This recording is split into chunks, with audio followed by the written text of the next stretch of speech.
चलिए सभी को good evening all of you. और जितने भी स्टूडेंट मुझसे जुड़े हों very very good evening all of you. तो करंट अफेयर का जो हम लोग सेशन लेके चल रहे थे, रात के 9 बज गए हैं और करंट अफेयर के जो सेशन हम लेके चल रहे थे उसी सेशन को लेके मैं चलूंगा। और जैसे मैंने कहा भी था कि कुछ एक्स्ट्रा पढ़ने की आप लोग को जरूरत नहीं है। जो मैं करंट अफेयर दे रहा हूँ आपको, जितनी भी भारत की परीक्षाएं होती हैं, कोई भी, चाहे वनडे एग्जाम हो, चाहे वो यूपीएससी हो या कोई भी परीक्षा हो, सभी परीक्षाओं के लिए इंपॉर्टेंट है। बस फर्क ये होता है कि यूपीएससी में थोड़ा बढ़ चढ़ के पढ़ना पड़ता है, लेकिन मैं तो सारा फैक्चुअल डेटा भी देता रहता हूँ और मेरी कोशिश यही रहती है कि किसी भी परीक्षा के लिए आप रात को आराम से खाना पीना खाइए, जाड़े का दिन है, और उसके बाद जो है करंट अफेयर पढ़िए। आप लोग किसी भी परीक्षा के लिए कोई छूटेगा नहीं, सारा मटेरियल मैं आपको इसमें दे दूंगा और आशा करता हूं कि आप लोग मेरी बातों को समझने की कोशिश किए करेंगे। तो चाहे वो वनडे एग्जाम हो, चाहे कोई भी परीक्षा हो, सारी परीक्षाओं के लिए करंट अफेयर इंपॉर्टेंट है और बहुत बड़ा एक रोल अदा करता है, खास करके यूपीएससी के मेंस में या स्टेट पीसीएस के मेंस में। आज तो देख रहे हैं हर स्टेट पीसीएस में जीएस के पेपर्स हो गए हैं और बिना करंट अफेयर बेस जो है कोई भी क्वेश्चन नहीं पूछा जा रहा है। मैक्सिमम क्वेश्चन की बात करूं तो चलिए आज हम फिर स्टार्ट करते हैं। जो अपना टॉपिक लेके चल रहे थे करंट अफेयर का, उसी सेशन को हम आगे बढ़ाते हुए हैं। तो यह है latest crack UPSC CSC Hindi channel है, यूट्यूब का चैनल है, अनअकैडमी का ही चैनल है, लेकिन यूट्यूब का चैनल है ये, और इस चैनल पे सभी का स्वागत है। ठीक है, शाम का वक्त वैसे भी सोने का वक्त होता है, लेकिन आप लोग इतनी मेहनत करने के बाद पढ़ाई कर रहे हैं, ये बहुत बड़ी बात है, अच्छी बात है। और जितना बेटा आज तपोगे ना, कल आप वही समाज आपको इज्जत देना चालू करेगी। जितना मेहनत करोगे उतना ही आप लोगों के लिए आने वाला समय जो होगा सुनहरा होगा। खैर, समझदार हैं आप लोग, 18 साल से ऊपर है, देश की सरकार बनाने की ताकत रखते हैं आप लोग, तो आप लोग समझदार होंगे ही। Crack UPSC CSC Hindi channel है, यूट्यूब का चैनल है, अनअकैडमी का ही चैनल है और latest crack UPSC CSC Hindi channel है। टॉप एजुकेटर मिलेंगे, क्वालिटी कंटेंट मिलेगा और ग्रेट लर्निंग एक्सपीरियंस आपको मिलेगा। ठीक है, इस पे सभी का स्वागत है। जल्दी जल्दी आइए सभी के सभी। ठीक है, यहाँ पर आपको लाइव क्लासेज मिलेंगे, ठीक है, स्ट्रक्चर्ड कोर्सेज मिलेंगे, लाइव टेस्ट एंड क्विज मिलेगा और अनलिमिटेड एक्सेस मिलेगा। लाइव क्लास का मतलब ये होता है सीधा प्रसारण होता है। स्ट्रक्चर कोर्स का मतलब बता ही चुका हूँ, जैसे हिस्ट्री है तो हिस्ट्री चलेगा, ज्योग्राफी है तो ज्योग्राफी चलेगा, पॉलिटी है तो पॉलिटी चलेगा, मतलब प्रॉपर तरीके से क्लास आपके चलेंगे। लाइव टेस्ट एंड क्विज मिलेगा, क्योंकि टेस्ट और क्विज बेटा सबसे इंपॉर्टेंट होता है किसी भी परीक्षा के लिए। कोई भी परीक्षा आप देते हैं, आप उसका टेस्ट देते रहिए, टेस्ट से ही आप अपने आप को इवेल्युएट कर सकते हैं कि वाकई में तैयारी आखिर हो कितनी रही है। इसलिए बार बार टेस्ट देते रहिए, टेस्ट से मत भागिएगा कभी भी।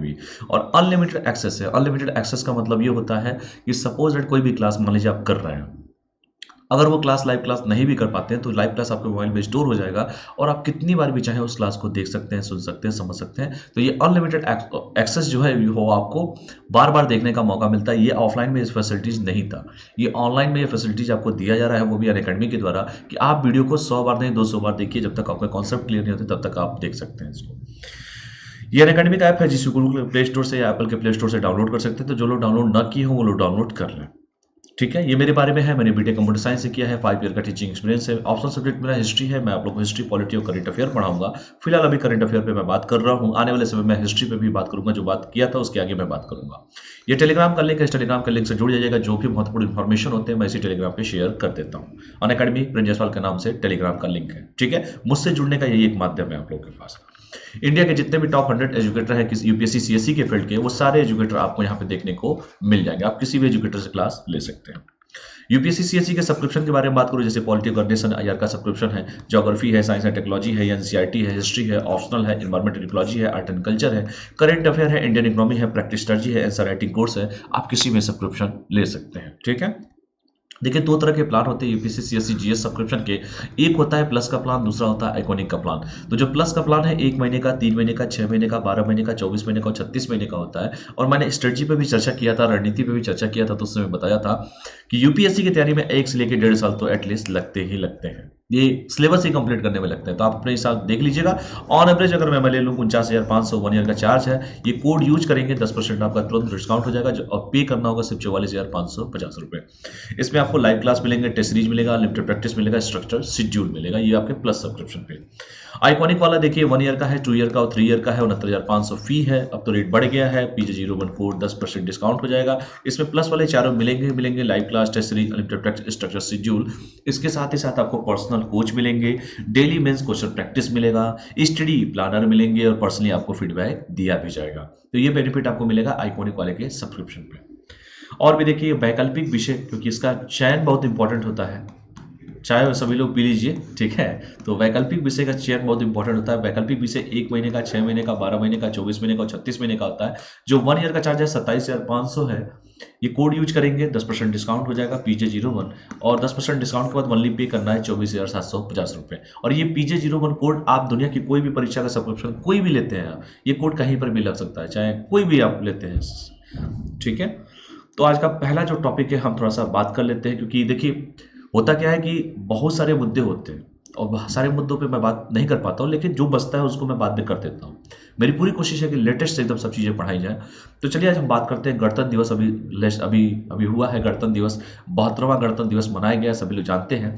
तो गणतंत्र दिवस के परेड में पुरस्कार प्रदान किए गए, उसी पे हम थोड़ा सा चर्चा कर लेते हैं कि भैया कौन कौन से पुरस्कार प्रदान किए गए। सब आपको बताया भी था मैंने, ठीक है। पद्म विभूषण, पद्म श्री सब बताया था ना। पद्म भूषण, सबसे बड़ा पुरस्कार कौन होता है, ये सब पढ़ा चुका हूँ आपको। भारत रत्न है, पद्म विभूषण है, पद्म भूषण है, पद्म श्री है, सब पढ़ा चुका है वो आपको, ठीक है।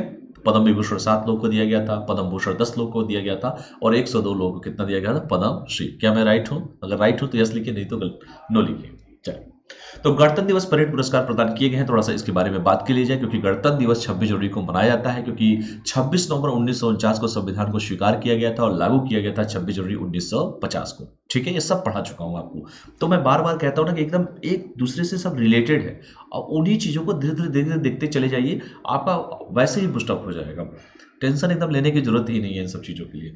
तो केंद्रीय खेल मंत्री जिनका नाम है किरण रिजिजू साहब। किरण रिजिजू साहब बेसिकली मोदी 1.0 में ये हमारे देश के गृह राज्य मंत्री थे, और ये अरुणाचल प्रदेश से आते हैं, नॉर्थ ईस्ट से आते हैं, और खेल मंत्री काफी अच्छा काम भी कर रहे हैं। इस समय देख रहे हैं खेलो इंडिया से लेके बहुत सारी योजनाओं पर काम चल भी रहा है, सब पढ़ा चुका हूं आप लोगों को। तो केंद्रीय खेल मंत्री ने हाल ही में 2021 के परेड के लिए गणतंत्र दिवस पुरस्कार प्रदान किए हैं, और हर साल सर्वश्रेष्ठ झांकियों को पुरस्कार दिया जाता है। तो सबसे अच्छी बात है कि जो झांकी, हर राज्य की झांकियां जाती हैं, लेकिन जिस राज्य ने बेस्ट परफॉर्मेंस किया होगा उसको पुरस्कार भी प्रदान किया था, जो भी सर्वश्रेष्ठ झांकियां होती हैं।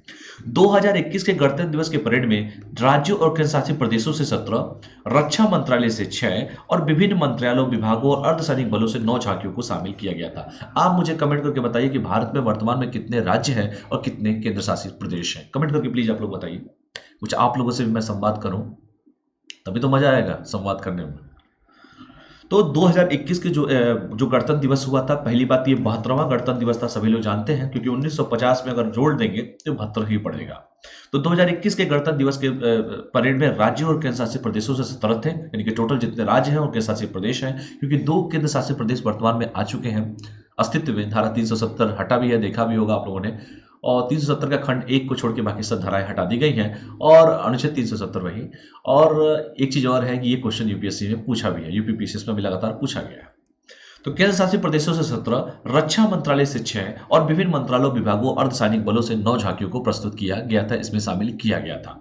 और 32 झांकियों में, ठीक है, 17 ये हो गए आपके केंद्र शासित और राज्य वाले, और जहां तक मुझे लगता है सीसेट भी पढ़ना इंपॉर्टेंट है, 6 आपके हो जाएंगे रक्षा से, और आपके 9 झांकी जो है अर्धसैनिक बलों से, विभिन्न मंत्रालयों से थे। तो टोटल 17, 6, 23, 9, 32 झांकियां थी। उन 32 झांकियों में उत्तर प्रदेश की झांकी को सर्वश्रेष्ठ झांकी के लिए पुरस्कार दिया गया है। तो ये बड़े गर्व की बात है कि उत्तर प्रदेश की झांकी को सर्वश्रेष्ठ पुरस्कार दिया गया है। आपको पता भी है क्यों दिया गया है, क्योंकि मैं कुछ बोलूंगा नहीं, लेकिन आप लोग समझदार हैं, आप लोग समझ सकते हैं, इसलिए दिया गया है। इन टोटल 32 झांकियों में से, जैसे मैंने कहा कि 17 जो है राज्य और केंद्र शासित प्रदेशों की झांकियां उसमें शामिल थी, रक्षा मंत्रालय की 7 झांकियां शामिल थी, और विभिन्न मंत्रालयों और अर्धसैनिक बलों और विभागों के 9 झांकियां शामिल थी। और इन टोटल 32 झांकियों में से उत्तर प्रदेश की झांकी को सर्वश्रेष्ठ झांकी का पुरस्कार दिया गया है, पुरस्कार प्रदान किया गया है। तो यूपी की झांकी का जो विषय था सबसे इंपॉर्टेंट है, और इसके कैसे पीछे कोई हट सकता है। अयोध्या उत्तर प्रदेश की सांस्कृतिक विरासत था। ये यूपी की झांकी का विषय था। अयोध्या जो भगवान राम की नगरी है, अयोध्या मर्यादा पुरुषोत्तम राम की धरती है, और इतने सालों से जो विवादित चल रहा था अयोध्या का केस, वो सॉल्व हो गया है। कमेंट करके बताइए उस समय जो जज फैसला दिए सुप्रीम कोर्ट के मुख्य न्यायाधीश, उनका नाम क्या है। क्या इस समय वो जज, वो जो सुप्रीम कोर्ट के मुख्य न्यायाधीश थे, क्या इस समय किसी पद पर विराजमान है क्या, कहीं पर भी, लोकसभा, राज्यसभा, कहीं पर भी? कमेंट करके प्लीज आप लोग हमको बताने की कोशिश कीजिए। तो यूपी का जो झांकी का जो विषय था, क्योंकि यूपी को चुना गया है, यूपी तो वैसे भी आप देख ही रहे हैं, उत्तर प्रदेश हर चीज में नंबर 1 रहता है। यहाँ पे लोकसभा की सबसे ज्यादा सीटें 80 सीटें हैं, राज्यसभा की सीटें जाहिर सी बात है सबसे ज्यादा होंगी, 31 सीटें हैं, विधानसभा 403 है, विधान परिषद 101 है, और उत्तर प्रदेश के सीएम है आपके योगी आदित्यनाथ साहब, और यहाँ के राज्यपाल जो है, गवर्नर जो है आनंदीबेन पटेल है, जो गुजरात से आती है, पहले वहां की सीएम रह चुकी है। और उत्तर प्रदेश का तो वैसे भी स्लोगन है कि यूपी नहीं देखा तो इंडिया नहीं देखा। 21 करोड़ के आसपास यहाँ की जनसंख्या है, सभी लोग जानते भी होंगे, ठीक है। और मजे की बात यह है, उत्तर प्रदेश के जो सीएम है योगी आदित्यनाथ जी हैं। और कुछ पूछना है? और उत्तर प्रदेश का जो केंद्र का रास्ता है, जो उत्तर प्रदेश से होकर ही गुजरता है, सभी लोग ऐसा जानते हैं। आपके रक्षा मंत्री भी उत्तर प्रदेश के रहने वाले हैं, आपके राष्ट्रपति भी उत्तर प्रदेश के रहने वाले हैं, रामनाथ कोविंद जी। आपके जो आपके पीएम साहब हैं, प्रधानमंत्री जी नरेंद्र मोदी जी, उनका भी संसदीय क्षेत्र बनारस ही पड़ता है। तो इतना आप लोगों को इन्फॉर्मेशन इंपॉर्टेंट है, और वैकेंसी के बारे में मैं कुछ बोलूंगा नहीं, ठीक है। चलिए, तो 32 झांकी में उत्तर प्रदेश की झांकी को सर्वश्रेष्ठ झांकी का पुरस्कार दिया गया है। और यूपी की झांकी का जो विषय है, वो विषय यही है कि अयोध्या उत्तर प्रदेश की सांस्कृतिक विरासत था। अब राम मंदिर वैसे भी देख रहे हैं कि कितना राम मंदिर को लेकर इतना शुरू से ही विवाद बना हुआ था, लेकिन खैर अच्छी बात है, किसी की भी आस्था हम लोग के प्रति जो था, राम के प्रति जो आस्था थी उनका, राम जी का बनेगा, राम मंदिर बन रहा है, बहुत अच्छी बात है। और एक क्रूज भी स्टार्ट किया गया है, उसके बारे में मैंने आप लोगों को बताया भी था कि क्रूज की सेवा भी वहाँ पे अयोध्या में मिलेगी। कौन सी अयोध्या में नदी है, थोड़ा कमेंट करके आप लोग मुझे बताएं तो थोड़ा। अयोध्या भगवान राम की नगरी अयोध्या, और अयोध्या में बताइए कौन सी नदी है, किस नदी के तट पर अयोध्या अवस्थित है, बता दीजिए, यही कमेंट करके आप सभी के सभी। पढ़ के जाएंगे कुछ और, पूछेगा कुछ और, ठीक है। भगवान राम से बहुत कुछ सीखने वाले हैं, ये श्रद्धा का विषय है। राम जी हमारे, राम जी का धैर्य उनको सबसे महान बनाता है। राम जी का धैर्य कितना इंपॉर्टेंट होगा, ठीक है, तो उनके बारे में थोड़ा सा पढ़िएगा आप लोग। खैर, यूपी की झांकी का विषय है, और ये देख लेना उत्तर प्रदेश के कोई ऐसी परीक्षा नहीं हो जिसमें ना पूछेगा ये, ठीक है। ये हमेशा पूछेंगे, सब कोई भी परीक्षा होगी उत्तर प्रदेश की तो ये विषय आएगा। और सर्वश्रेष्ठ झांकी का पुरस्कार दिया गया है, ये बड़ा इंपॉर्टेंट एक चैलेंजिंग टास्क हो जाता है, वो भी उत्तर प्रदेश की झांकी को दिया गया है, जिसका विषय था अयोध्या उत्तर प्रदेश की सांस्कृतिक विरासत था। तो यहां से देखिए कितने क्वेश्चन आपको निकल के आए। टोटल कितनी झांकियां थी, ये इंपॉर्टेंट हो गया कि कितनी झांकियां थी, टोटल 32 झांकियां थी। कितने राज्य हैं पूरे भारत में, कितने केंद्र शासित प्रदेश हैं, और वर्तमान में किस झांकी को उत्तर प्रदेश, जैसे मैंने कहा कि उत्तर प्रदेश को सर्वश्रेष्ठ झांकी का पुरस्कार दिया गया है, और झांकी का विषय जो था अयोध्या था, उत्तर प्रदेश की सांस्कृतिक विरासत था। अब वैसे भी यूपी का स्लोगन है कि उत्तर प्रदेश नहीं देखा तो इंडिया नहीं देखा, ठीक है। इसको पढ़िएगा आराम से आप लोग। तो ये देख सकते हैं उत्तर प्रदेश, उत्तम प्रदेश, ठीक है। तो यही बात है, इसको देखिएगा। चलिए और बात करते हैं हम लोग त्रिपुरा की झांकी को। सबसे पहले मुझे बताइए कि त्रिपुरा की राजधानी क्या है, क्योंकि बेटा यहाँ पर भी बीजेपी की सरकार अब बन चुकी है, सभी लोग जानते भी हैं, ऑलरेडी बनी हुई थी। यहाँ के सीएम कौन है ये बता दो मुझे, और यहाँ के गवर्नर कौन है ये बता दो मुझे। त्रिपुरा, अगरतला, कई बार रिपीट किया हूं इसके बारे में, त्रिपुरा के बारे में। तो त्रिपुरा की झांकी को दूसरी सर्वश्रेष्ठ झांकी घोषित किया गया है, यानी कि पहले उत्तर प्रदेश की झांकी है और दूसरी है आपकी त्रिपुरा की झांकी, जिसकी राजधानी है अगरतला, जिसके सीएम है विप्लव देव वर्मा कोई थे क्या है अभी, तो उसके बारे में पढ़िएगा आप लोग। और राज्य की झांकी ने सामाजिक आर्थिक मापदंडों में आत्मनिर्भरता प्राप्त करने के लिए पर्यावरण के अनुकूल परंपराओं को प्रदर्शित किया है। इसीलिए त्रिपुरा की झांकी है, जो नॉर्थ ईस्ट में पड़ता है, त्रिपुरा जिसकी राजधानी अगरतला है, वहां की झांकी को सर्वश्रेष्ठ दूसरी झांकी का पुरस्कार दिया गया है। वो भी किस लिए दिया गया है, क्योंकि सामाजिक आर्थिक मापदंडों में इन्होंने आत्मनिर्भरता, वैसे भी सरकार कल बताया भी था आप लोग, आत्मनिर्भरता का मतलब क्या होता है, आत्मनिर्भर बनी है। तो आत्मनिर्भरता प्राप्त करने के लिए पर्यावरण के अनुकूल परंपराओं को प्रदर्शित किया गया है। और तीसरी सर्वश्रेष्ठ झांकी का पुरस्कार उत्तराखंड की झांकी को दिया गया है। उत्तराखंड की झांकी के बारे में कल मैं उत्तराखंड से भी क्वेश्चन खूब पूछा था आप लोगों से। उत्तराखंड की राजधानी क्या है, उत्तराखंड के सीएम कौन है, उत्तराखंड के गवर्नर कौन है, कमेंट करके फिर से आप लोग मुझे रिपीट करने की बताइए, क्योंकि जिन लड़कों ने मुझसे कहा था कि सर मैं कॉपी पे नोट कर लिया हूं, वही आंसर सबसे पहले मुझे बताएं, क्योंकि आप लोगों ने तो नोट किया है ना। मैं तो बार बार कहता हूँ यही सब चीज़ें बार बार आती रहेंगी। जो लोग नोट करके चलेंगे, क्वेश्चन को लिखेंगे, उन्हीं का 100% सिलेक्शन भी होगा। ये लिख के रख लो मुझसे यार। तो उत्तराखंड की झांकी को तीसरा पुरस्कार दिया गया है। और राज्य का झांकी का जो विषय था देवभूमि था। वैसे भी आप देख रहे हैं केदारनाथ, बद्रीनाथ, कितने नाथ है वहाँ पे, ठीक है। लोग दर्शन करने के लिए भी जाते हैं, बहुत अच्छी जगह है उत्तराखंड, ठीक है। और उत्तराखंड की सबसे अच्छी बात है, हसीन वादियाँ भी हैं, मसूरी है, कैंपटी फॉल है, सहस्त्रधारा है, गुच्चू पानी, बहुत खूबसूरत जगह है, घूमने जाइए आप लोग। मैं ये सब नहीं बत पूछूंगा, मैं तो ये बता रहा हूं आप लोगों को। पूछूंगा क्या, मैं ये पूछूंगा कि यूपी से उत्तराखंड जब अलग हुआ था, पृथक हुआ था, किस सन में किया गया था? यूपी से उत्तराखंड राज्य को अलग किया गया था। आप सभी लोग जानते हैं कि सन 2000 में 3 राज्यों को अलग किया गया था, ये मैं पहले भी बता चुका हूं, जिसमें यूपी से उत्तराखंड था, आपके बिहार से झारखंड था और मध्य प्रदेश से छत्तीसगढ़ था। तो आप मुझे ये बताइए कि वर्तमान में उत्तराखंड जो है वहां पे कितनी लोकसभा की सीटें हैं? और उत्तराखंड जो है वहां पर एक बिटिया जो है बालिका दिवस के दिन अभी हाल ही में चीफ मिनिस्टर बनी थी, एक दिन की सीएम बनी थी, जैसे नायक पिक्चर में अनिल कपूर जी बने थे, वैसे एक बिटिया जो है, कल भी मैंने एक क्वेश्चन पूछा था आप लोगों से, देखता हूं कि आज कितने लोग उसका आंसर सही तरीके से देते हैं। कल भी लोगों ने आंसर दिया था, लेकिन जिन लोगों ने सही तरीके से नहीं दिया आंसर, तो आज मैं एक्सपेक्ट कर सकता हूं उनसे कि बेटा आज तो आंसर सही दोगे आप लोग, उम्मीद यही की जा सकती है आप लोगों से। तो पहला कौन हो गया? उत्तर प्रदेश हो गया, दूसरा हो गया आपका त्रिपुरा हो गया, और तीसरा हो गया आपका उत्तराखंड हो गया। उत्तर प्रदेश को किस लिए दिया गया है? राम जी की जन्मभूमि है, सब जानते हैं सभी लोग। और त्रिपुरा को किस लिए दिया गया? आत्मनिर्भरता के लिए दिया गया, सामाजिक आर्थिक मापदंडों में बेस्ट काम किया इसने, पर्यावरण के अनुकूल काम किया है। और तीसरा दिया गया उत्तराखंड को, जो कि देवभूमि के नाम से जानते हैं उत्तराखंड को। ठीक है, इसको ध्यान से आप लोग पढ़िएगा। सृष्टि गोस्वामी, वेरी गुड। विभिन्न मंत्रालयों और विभागों और अर्धसैनिक बलों ने 9 झांकियों में से जैव प्रौद्योगिकी विभाग की झांकी ने शीर्ष पुरस्कार जीता है। मैंने कहा ना कि बहुत सारे डिपार्टमेंट की झांकियां भी थी, उन झांकियों में जो आपके जो जैव विविध प्रौद्योगिकी विभाग है, वैसे भी सरकार आज देख रहा है कि पर्यावरण को लेकर कितनी सजग है, तो जो जैव विविध विभाग है आपका, उस विभाग को इसने सर्वश्रेष्ठ पुरस्कार जीता है। और विभाग का विषय क्या था? जो जैव प्रौद्योगिकी विभाग है, आत्मनिर्भर भारत अभियान, कोविड-19 वैक्सीन विकास था। तो ये भी ध्यान से आपको पढ़ लीजिएगा, क्योंकि किसी भी परीक्षा में विषय बड़ा इंपॉर्टेंट होता है कि उसका विषय क्या था, क्योंकि विषय बहुत बार पूछा जाता है पेपर में। तो आपसे देखिए यहाँ पे लगातार कितने क्वेश्चंस निकल के आए हैं। पहला कि सबसे पहली झांकी का पुरस्कार किसने जीता है? तो उत्तर प्रदेश ने जीता है। दूसरा किसने जीता है? त्रिपुरा ने जीता है। तीसरा किसने जीता है? उत्तराखंड ने जीता है। और अगर मंत्रालयों की बात करें तो कौन सा मंत्रालय ने जीता है? जो अन्य जो बताया था मैंने विभिन्न मंत्रालय, तो उसमें देखिए जैव प्रौद्योगिकी विभाग की झांकी ने जीता है। और विषय क्या था इनका? विभाग का विषय था आत्मनिर्भर भारत अभियान, कोविड-19 वैक्सीन विकास था। यहां तक किसी कोई डाउट है? कोई भी डाउट? तो देखो बेटा, एक क्वेश्चन से आपके कितने क्वेश्चन निकल के आ रहे हैं। ठीक है, यहां तक किसी,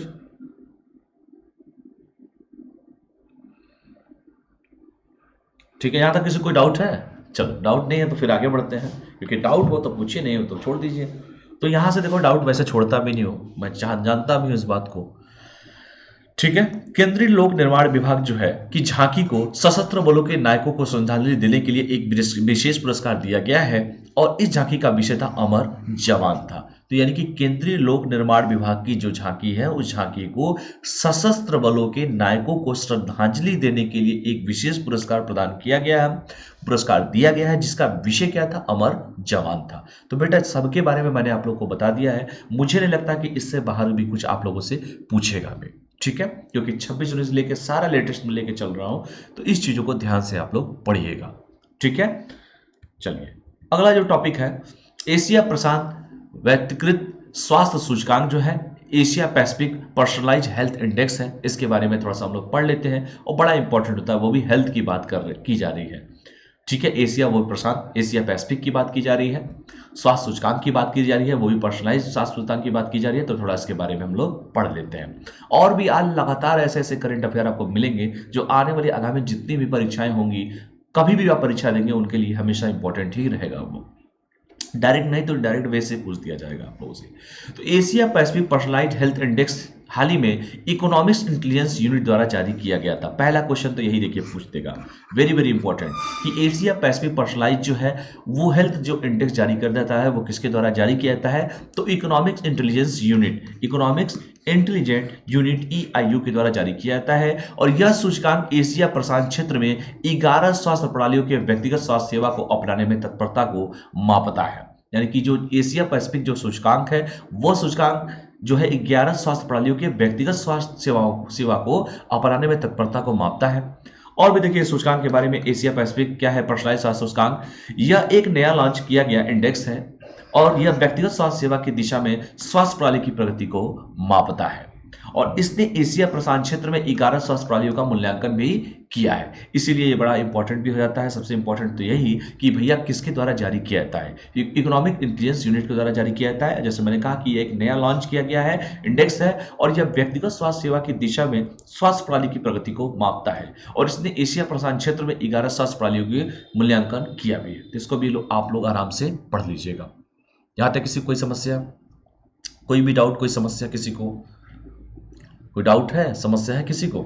चलिए आगे बढ़ते हैं। Asia Pacific personalise health index 2021, और देखिए क्या क्या है। जिन स्वास्थ्य प्रणालियों का मूल्यांकन किया गया है उनमें शामिल है भारत है, चीन है, सिंगापुर, वैसे भी चीन के वुहान शहर से जहां कोरोना महामारी निकली वो भी चीन है इसमें, क्योंकि एशिया पैसिफिक की बात की जा रही है। तो भारत है, चीन है, सिंगापुर है, ऑस्ट्रेलिया है, मलेशिया है, ताइवान है, जापान है, थाईलैंड है, इंडोनेशिया है, दक्षिणी कोरिया और न्यूजीलैंड है। आप इतने जितना मैंने आपको 11 बताए, यानी कि 1 भारत 1 हो गया, India China 2, Singapore 3, Australia 4, Malaysia 5, Taiwan 6, Japan 7, Thailand 8, Indonesia 9, दक्षिणी कोरिया 10 और न्यूजीलैंड 11।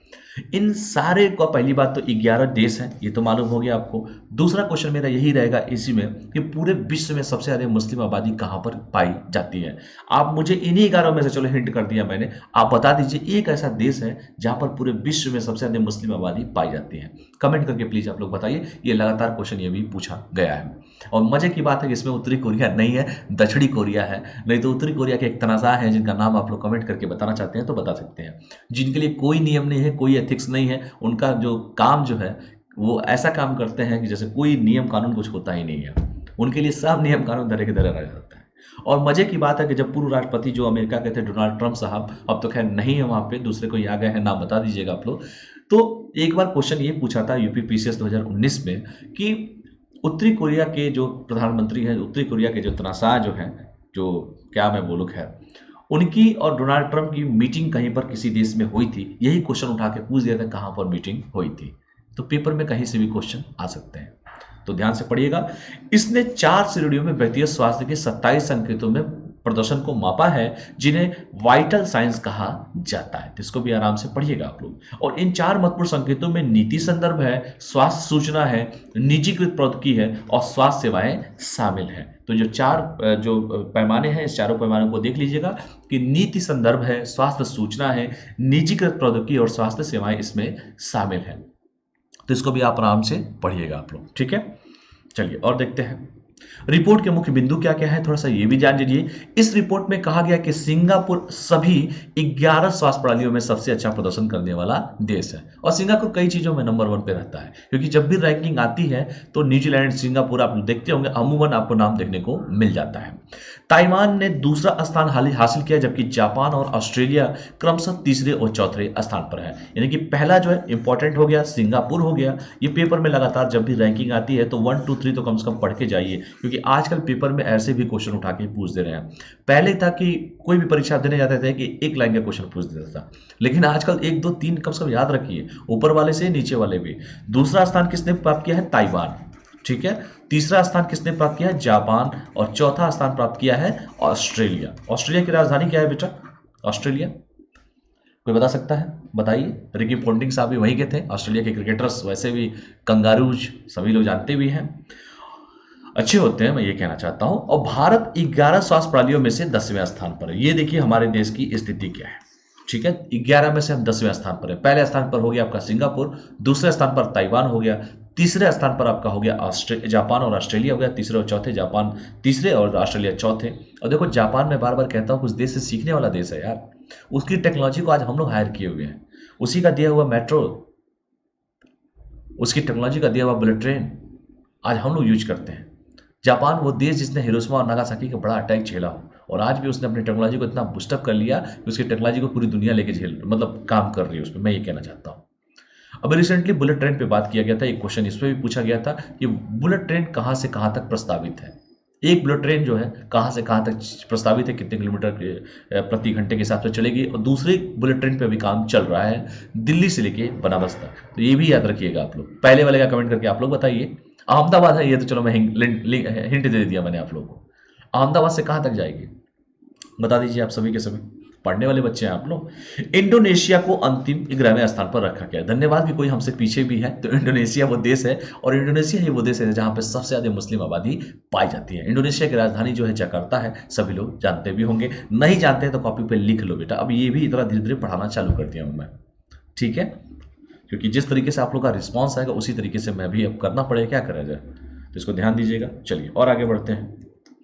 भारत की रैंकिंग के बारे में थोड़ा सा देखिए। भारत कुल मिलाकर 10वें स्थान पर है, और भारत स्वास्थ्य की जानकारी में भारत 10वें स्थान पर, स्वास्थ्य सेवाओं में 11वें स्थान पर, और निजीकृत प्रौद्योगिकी में 9वें स्थान पर, जबकि नीति संदर्भ में 5वें स्थान पर है। इसको भी आप लोग देख लीजिएगा। और इतना बड़ा देश है, आप समझ सकते हैं विकासशील देश है, लेकिन अपने आप को बूस्टअप करने पे इतना आगे भूमिका अदा कर रहा है। बाकी सारे देश तो छोटे छोटे हैं, लेकिन भारत में सबसे बड़ी समस्या यहाँ पे कि यहाँ पे तो हर चीज को समन्वय में लेकर चलना बड़ा मुश्किल हो जाता है। खैर, देर आएंगे दुरुस्त आएंगे, और कोरोना महामारी को हमने जीता भी है जंग अपना, और अब तो वैक्सीन भी आ चुका है, सभी लोग आप लोग जानते भी होंगे। इकोनॉमिक्स इंटेलिजेंस यूनिट के बारे में जान लीजिए क्या होता है। जो जारी करता है इकोनॉमिक इंटेलिजेंस यूनिट, यह एक इकोनॉमिक्स ग्रुप का अनुसंधान और विश्लेषण प्रभाग होता है, और यह अनुसंधान और विश्लेषण करके पूर्वानुमान और सलाहकार सेवाएं प्रदान भी करता है। तो इसको भी आप लोग आराम से पढ़ लीजिएगा, ठीक है। यहां तक किसी कोई समस्या, कोई डाउट? कोई भी समस्या, कोई भी डाउट हो तो आप हमसे संवाद कर सकते हैं। कोई डाउट है किसी को, कोई भी समस्या हो किसी को, तो आप लोग हमसे बोलिए। कोई है? चलिए आगे बढ़ता हूं। तो ये देख लीजिए कोरोना महामारी में कैसे काम किया गया था। इसके दुनिया भर में कई कार्यालय हैं, जिनमें 2 कार्यालय चीन में और एक हांगकांग में है। तो दुनिया भर में तो कई कार्यालय हैं, ऑफिस हैं, लेकिन एक जो कार्यालय है वो चीन में है, इकोनॉमिक इंटेलिजेंस यूनिट के, और दूसरा जो है हांगकांग में है। एशिया प्रशांत के बारे में थोड़ा सा जान लीजिए क्या क्या है, और बेटा ये पढ़ लेना हांगकांग और चीन, ठीक है। हांगकांग और चीन के बारे में पढ़ लेना कि ये 2 ही कार्यालय हैं, पूरी दुनिया में तो कार्यालय हैं, जिसमें 2 कार्यालय चीन और हांगकांग में भी है।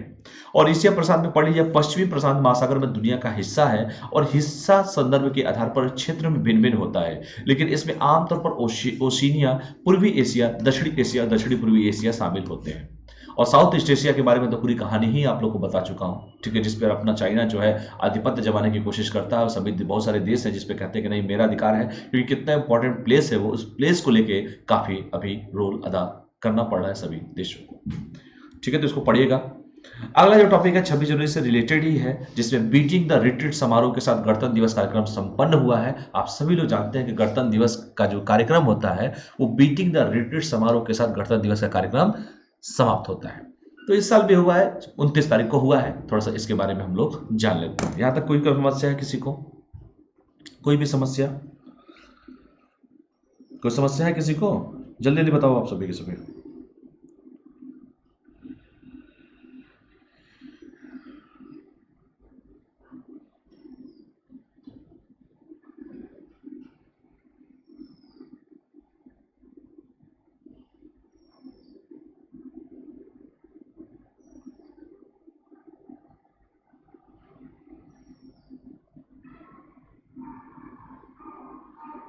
कोई डाउट है किसी को?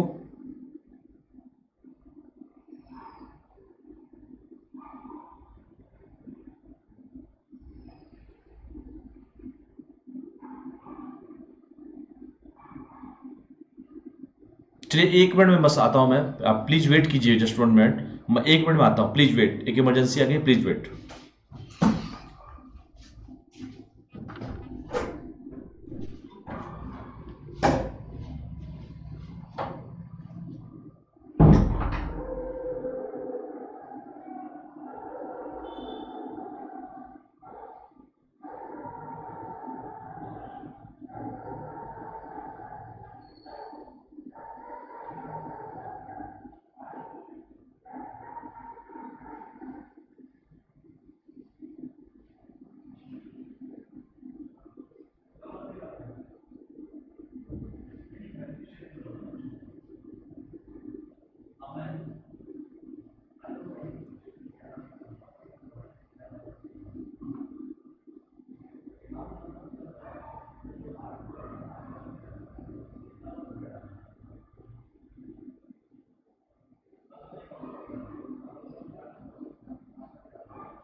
ठीक है कि जरूरी, हाँ ठीक है, कोई नहीं, बने रहिएगा सभी लोग। एक मिनट, बस एक मिनट रुक जाओ बेटा, बस। तो जो मैं आपको पढ़ा रहा था बस उसी के आगे हम लोग बात करेंगे। बस एक मिनट रुक जाइए आप सभी के सभी, बस एक मिनट। उसके बाद हम लोग आराम से बात करेंगे, बस एक मिनट रुक जाइए। ठीक है, एक मिनट रुक जाओ बेटा, बस बस बस एक मिनट, बाकी सब हो जाएगा।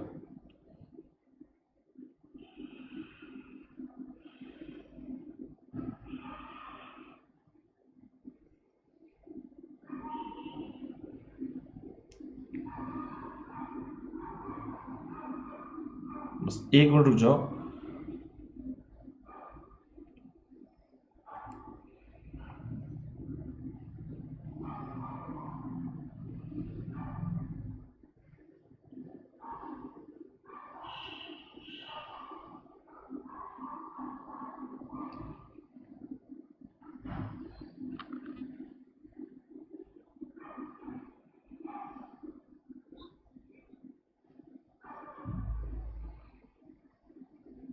ठीक है, चलिए। सॉरी सभी लोगों को कुछ इमरजेंसी आ गई थी। देखिए, आप लोग समझ सकते हैं मेरी बात को, कुछ बीच बीच में हो जाता है ऐसी चीज़ें, क्योंकि हम लोग भी इंसान हैं, हम लोग के भी ऊपर जिम्मेदारियां पचीस हैं, समझ सकते हैं इस बात को। चलिए, तो ब्रीटिंग द रिट्रीट समारोह के साथ गणतंत्र दिवस कार्यक्रम समापन हुआ था। और 29 जनवरी को, जैसे सभी को पता है कि 26 जनवरी गणतंत्र दिवस मनाया जाता है, इस बार 72वां गणतंत्र दिवस मनाया गया है। 26 नवंबर 1949 को संविधान को स्वीकार किया गया था और 26 जनवरी 1950 को गणतंत्र दिवस चालू हो गया था। सभी लोग मालूम है, लागू कर दिया गया था, मैं ये कहना चाहता हूँ। तो 29 जनवरी 2021 को दिल्ली में, दिल्ली कहाँ है सभी को पता है, दिल्ली दूर है ये मत कहिएगा, लेकिन दिल्ली में इस समय क्या हो रहा है सभी लोग को मालूम है कि वर्तमान में दिल्ली में क्या हो रहा है। और इस बार का तो खैर गणतंत्र दिवस में मैं क्या बोलूं, खैर आप लोग समझदार हैं, समझ सकते हैं। दिल्ली में बीटिंग द रिट्रीट कार्यक्रम शुरू हुआ 29 जनवरी को, और इस कार्यक्रम के साथ ही गणतंत्र दिवस कार्यक्रम का आधिकारिक समापन हुआ। सब समापन हो भी जाता है 29 तारीख को। इस कार्यक्रम में राष्ट्रपति जो है रामनाथ कोविंद जी थे और प्रधानमंत्री श्री नरेंद्र मोदी समेत कई गणमान्य अतिथि शरीक हुए थे। और ब्रीटिंग द रिट्रीट समारोह का आयोजन नई दिल्ली के ऐतिहासिक विजय चौक पर किया जाता है। तो पॉइंट भी नोटेड कि विजय चौक पर किया जाता है इसको, ठीक है। और सबसे इंपॉर्टेंट बात है कि देश के वहां पे पीएम रहते हैं, वहां पे सारे गणमान्य अतिथि रहते हैं, चीफ गेस्ट रहते हैं, प्लस आपके राष्ट्रपति रहते हैं, सभी लोग वहां पे रहते भी हैं। और 29 जनवरी को ये मनाया भी जाता है, उसके बाद समापन हो जाता है, विजय चौक पे ये सब किया जाता है। और एक क्या आप मुझे ये बता सकते हैं, ये सब चीजें तो चलिए ठीक है, इस बार के गणतंत्र दिवस के समारोह में क्या कोई चीफ गेस्ट आया था क्या, कोई भी मुख्य अतिथि आए थे क्या? कमेंट करके आप लोग मुझे बताइए।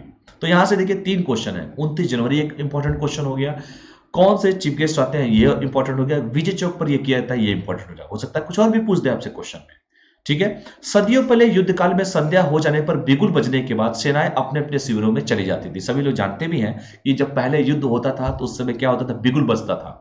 तो बिगुल जब बजता था तो सभी लोग को लगता था कि चलो भाई अब शाम का वक्त हो गया है, अब हमको घर चलना है।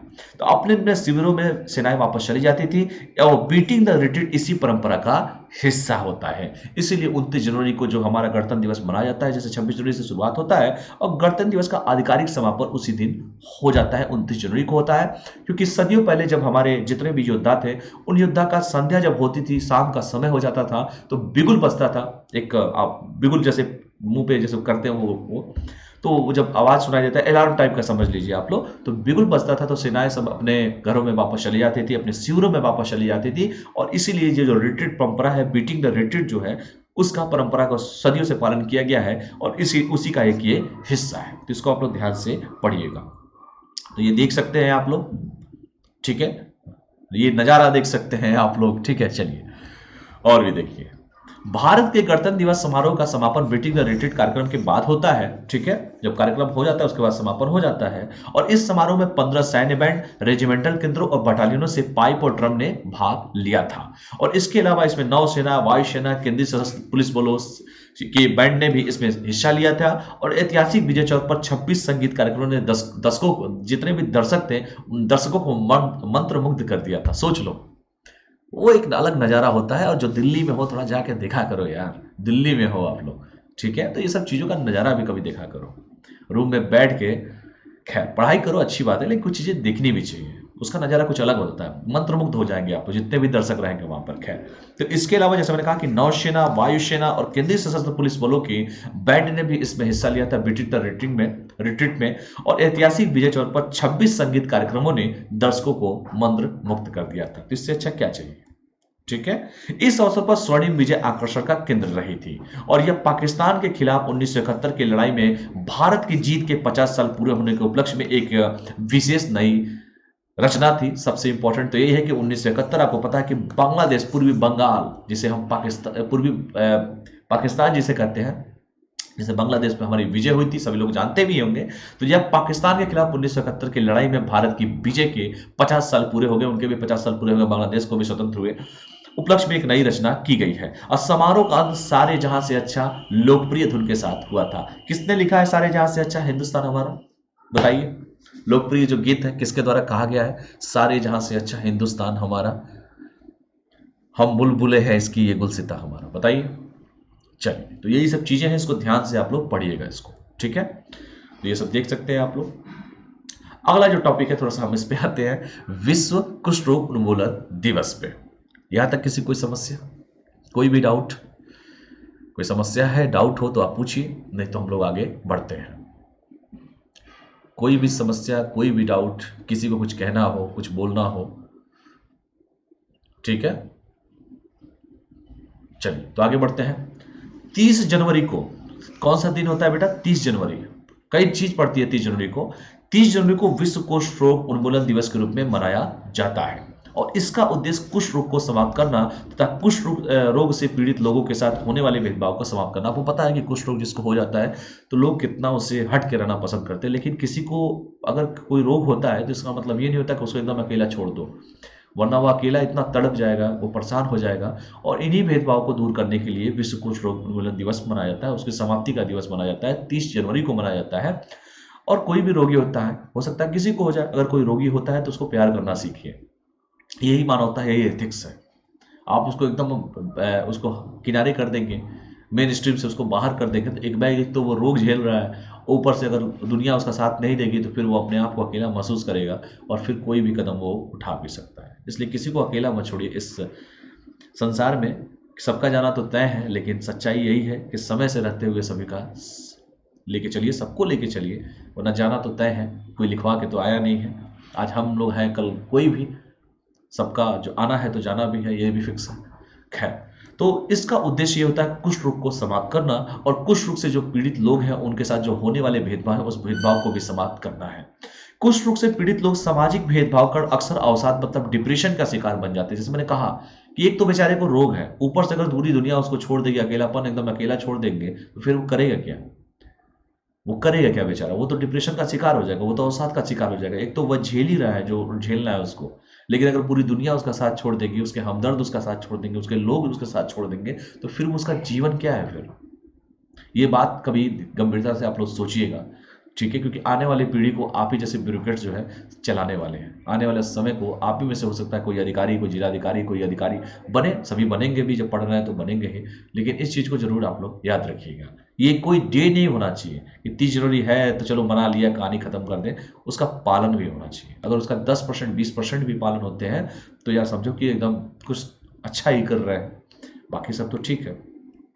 इसके इलाज के लिए पीड़ित को मल्टी ड्रग थेरेपी की आवश्यकता पड़ती है और इस थेरेपी के तहत पीड़ित को 6 माह से 1 वर्ष तक दवाइयों का सेवन करना पड़ता है, ठीक है। इसको ध्यान से पढ़िएगा, जो होते हैं, खैर भगवान न करे किसी को हो, लेकिन इसको ध्यान से पढ़िएगा कि इसके इलाज के लिए पीड़ित को मल्टी ड्रग थेरेपी की आवश्यकता पड़ती है और थेरेपी के तहत पीड़ित को 6 माह से लेकर 1 वर्ष तक दवाइयों का सेवन करना पड़ता है, ठीक है। इसको पढ़िएगा।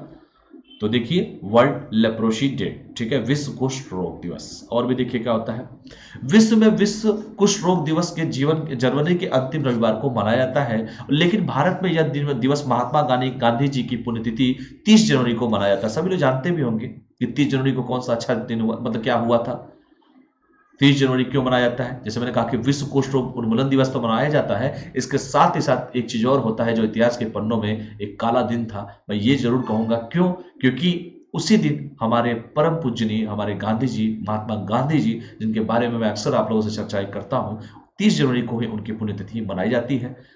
और पूरी कहानी आप लोगों को पता है कि कैसे कैसे क्या हुआ, लेकिन मैं उस विवाद पे नहीं जाऊंगा। बस सच्चाई यही है कि जो हुआ बहुत गलत हुआ, ठीक है, गांधी जी उस समय दिल्ली में भी नहीं थे जब देश आजाद हुआ था, ये भी क्वेश्चन कई बार पूछा गया था। और उसके बाद आपको पता है कि 30 जनवरी को किसने उनके ऊपर गोली चलाई थी, सभी लोग जानते भी होंगे इस बात को। और महात्मा गांधी जी की 30 जनवरी को ही पुण्यतिथि मनाई जाती है। ठीक है, महात्मा गांधी वो गांधी जिसे मैंने कहा भी था कि जिसने आत्मनिर्भरता की बात उस समय किया था कि सूत काटने से, चरखा चलाने से देश की गरीबी को तो दूर नहीं किया जा सकता, लेकिन लोगों में आत्मस्वावलंबन की भावना जरूर पैदा किया जा सकता है। ये जरूर मैं बार बार ये शब्द कहता हूँ। वही गांधी जो चौरी चौरा हत्याकांड के बारे में जब मैंने पढ़ाया था आप लोगों को, उस समय भी जिक्र किया था कि चौरी चौरा हत्याकांड में गांधी जी कहते हैं कि अभी लोग हिंसा कर रहे हैं, ये अभी हिंसा का मतलब नहीं समझे हैं। और वही गांधी जी कहते हैं 1942 में करो या मरो। गांधी से बड़ा फिलोसफर, गांधी से बड़ा अग्र मतलब आगे की सोचने वाला कोई व्यक्ति आज तक नहीं निकला। गांधी गांधी थे और सभी लोग उनके समझ तो ये गए थे चौरी चौरा जब हत्याकांड से, जब उन्होंने आंदोलन को वापस लिया, क्योंकि असहयोग आंदोलन उस समय चल भी रहा था। लोगों ने लगा कि गांधी जी कर क्या रहे हैं, लेकिन सच्चाई तो यही थी कि सभी जानते थे भाई गांधी गांधी है।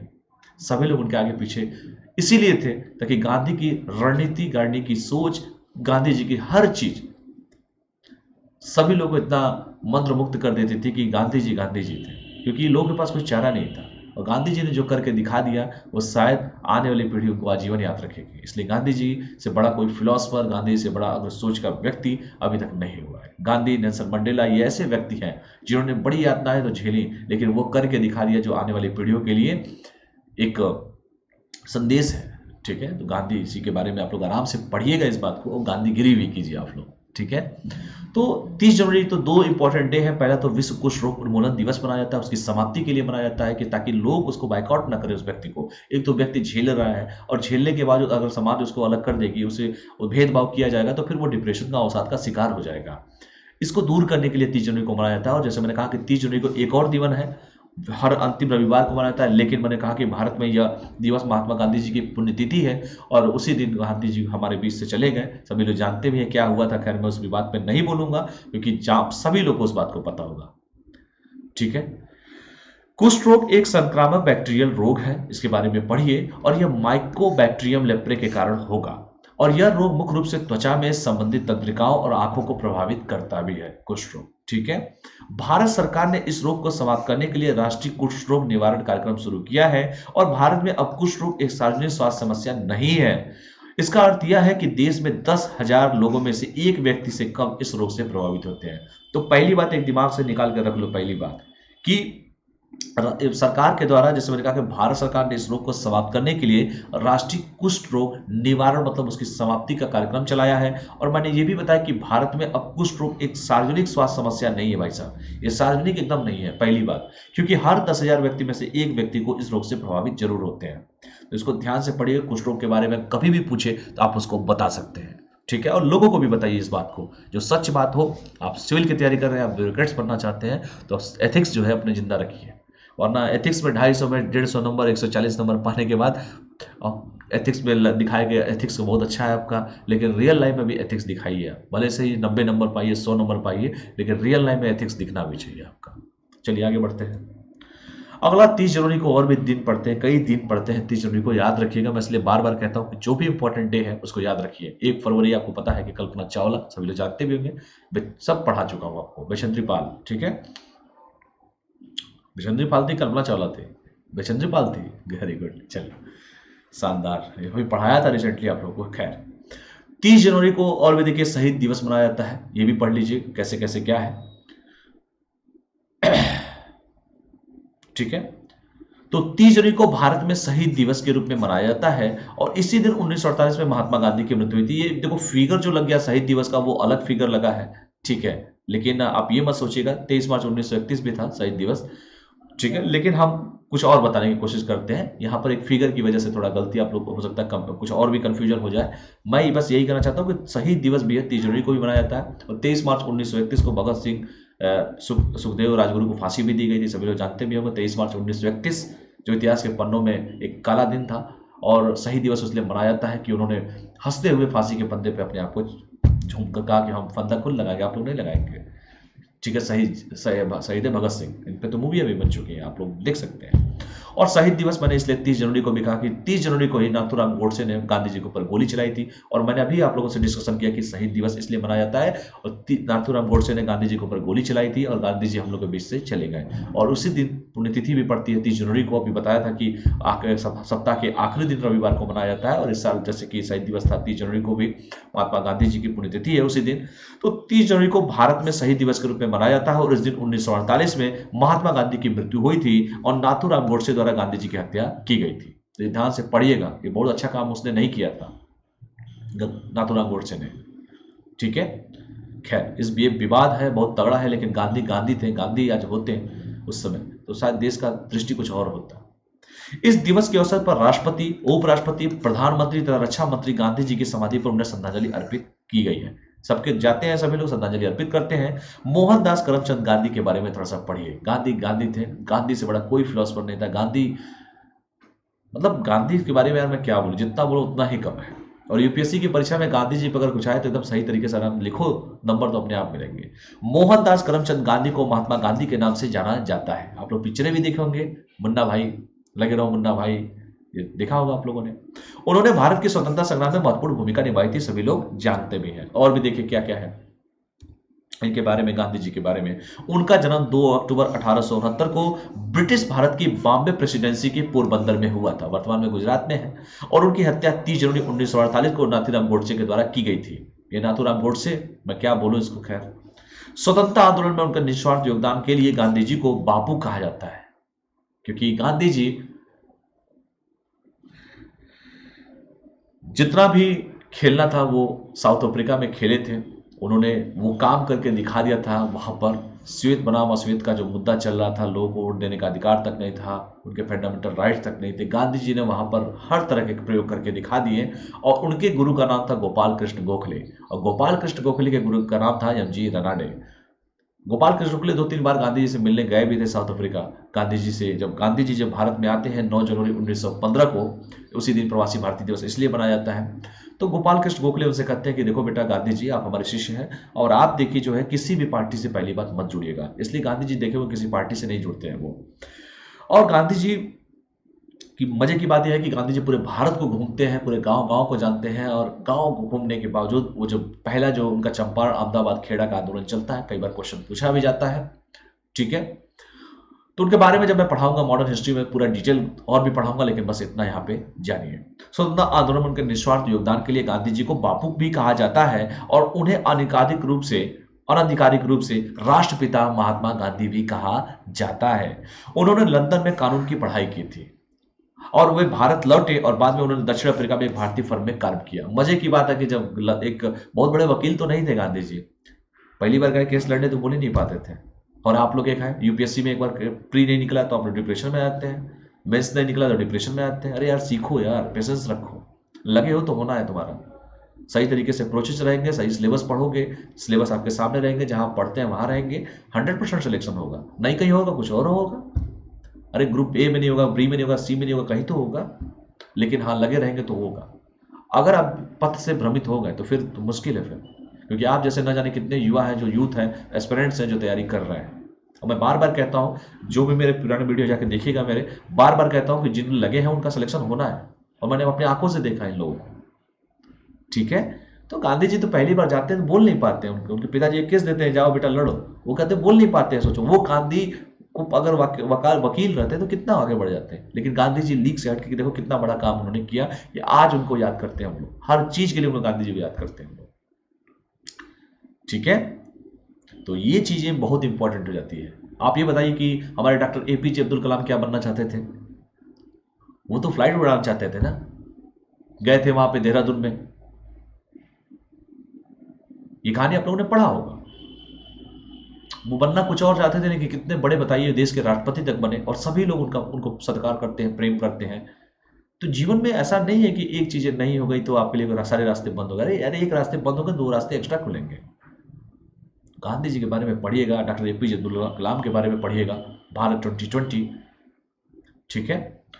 कलाम साहब को सभी प्यार करते हैं। रामेश्वर कहां पर पड़ता है? तमिलनाडु। चलो, तो मैं कभी उनके पे जिक्र करूंगा किसी दिन, डॉक्टर एपीजे अब्दुल कलाम साहब के बारे में भी। भारत रत्न डॉक्टर एपीजे अब्दुल कलाम, अटल जी और उन्होंने मिलकर पोखरण परीक्षण भी कर दिया। खैर, उन्होंने लंदन में कानून की पढ़ाई की थी, किसने? गांधी जी ने। और उसके बाद वो भारत लौटे और बाद में उन्होंने दक्षिणी अफ्रीका में एक भारतीय फर्म में काम भी किया था। और भी देखिए क्या किया था उन्होंने। गांधी जी 1915 में 9 जनवरी 1915, बार बार पढ़ा भी चुका हूं ये सब चीजें, अब तो याद भी हो गया होगा आपको।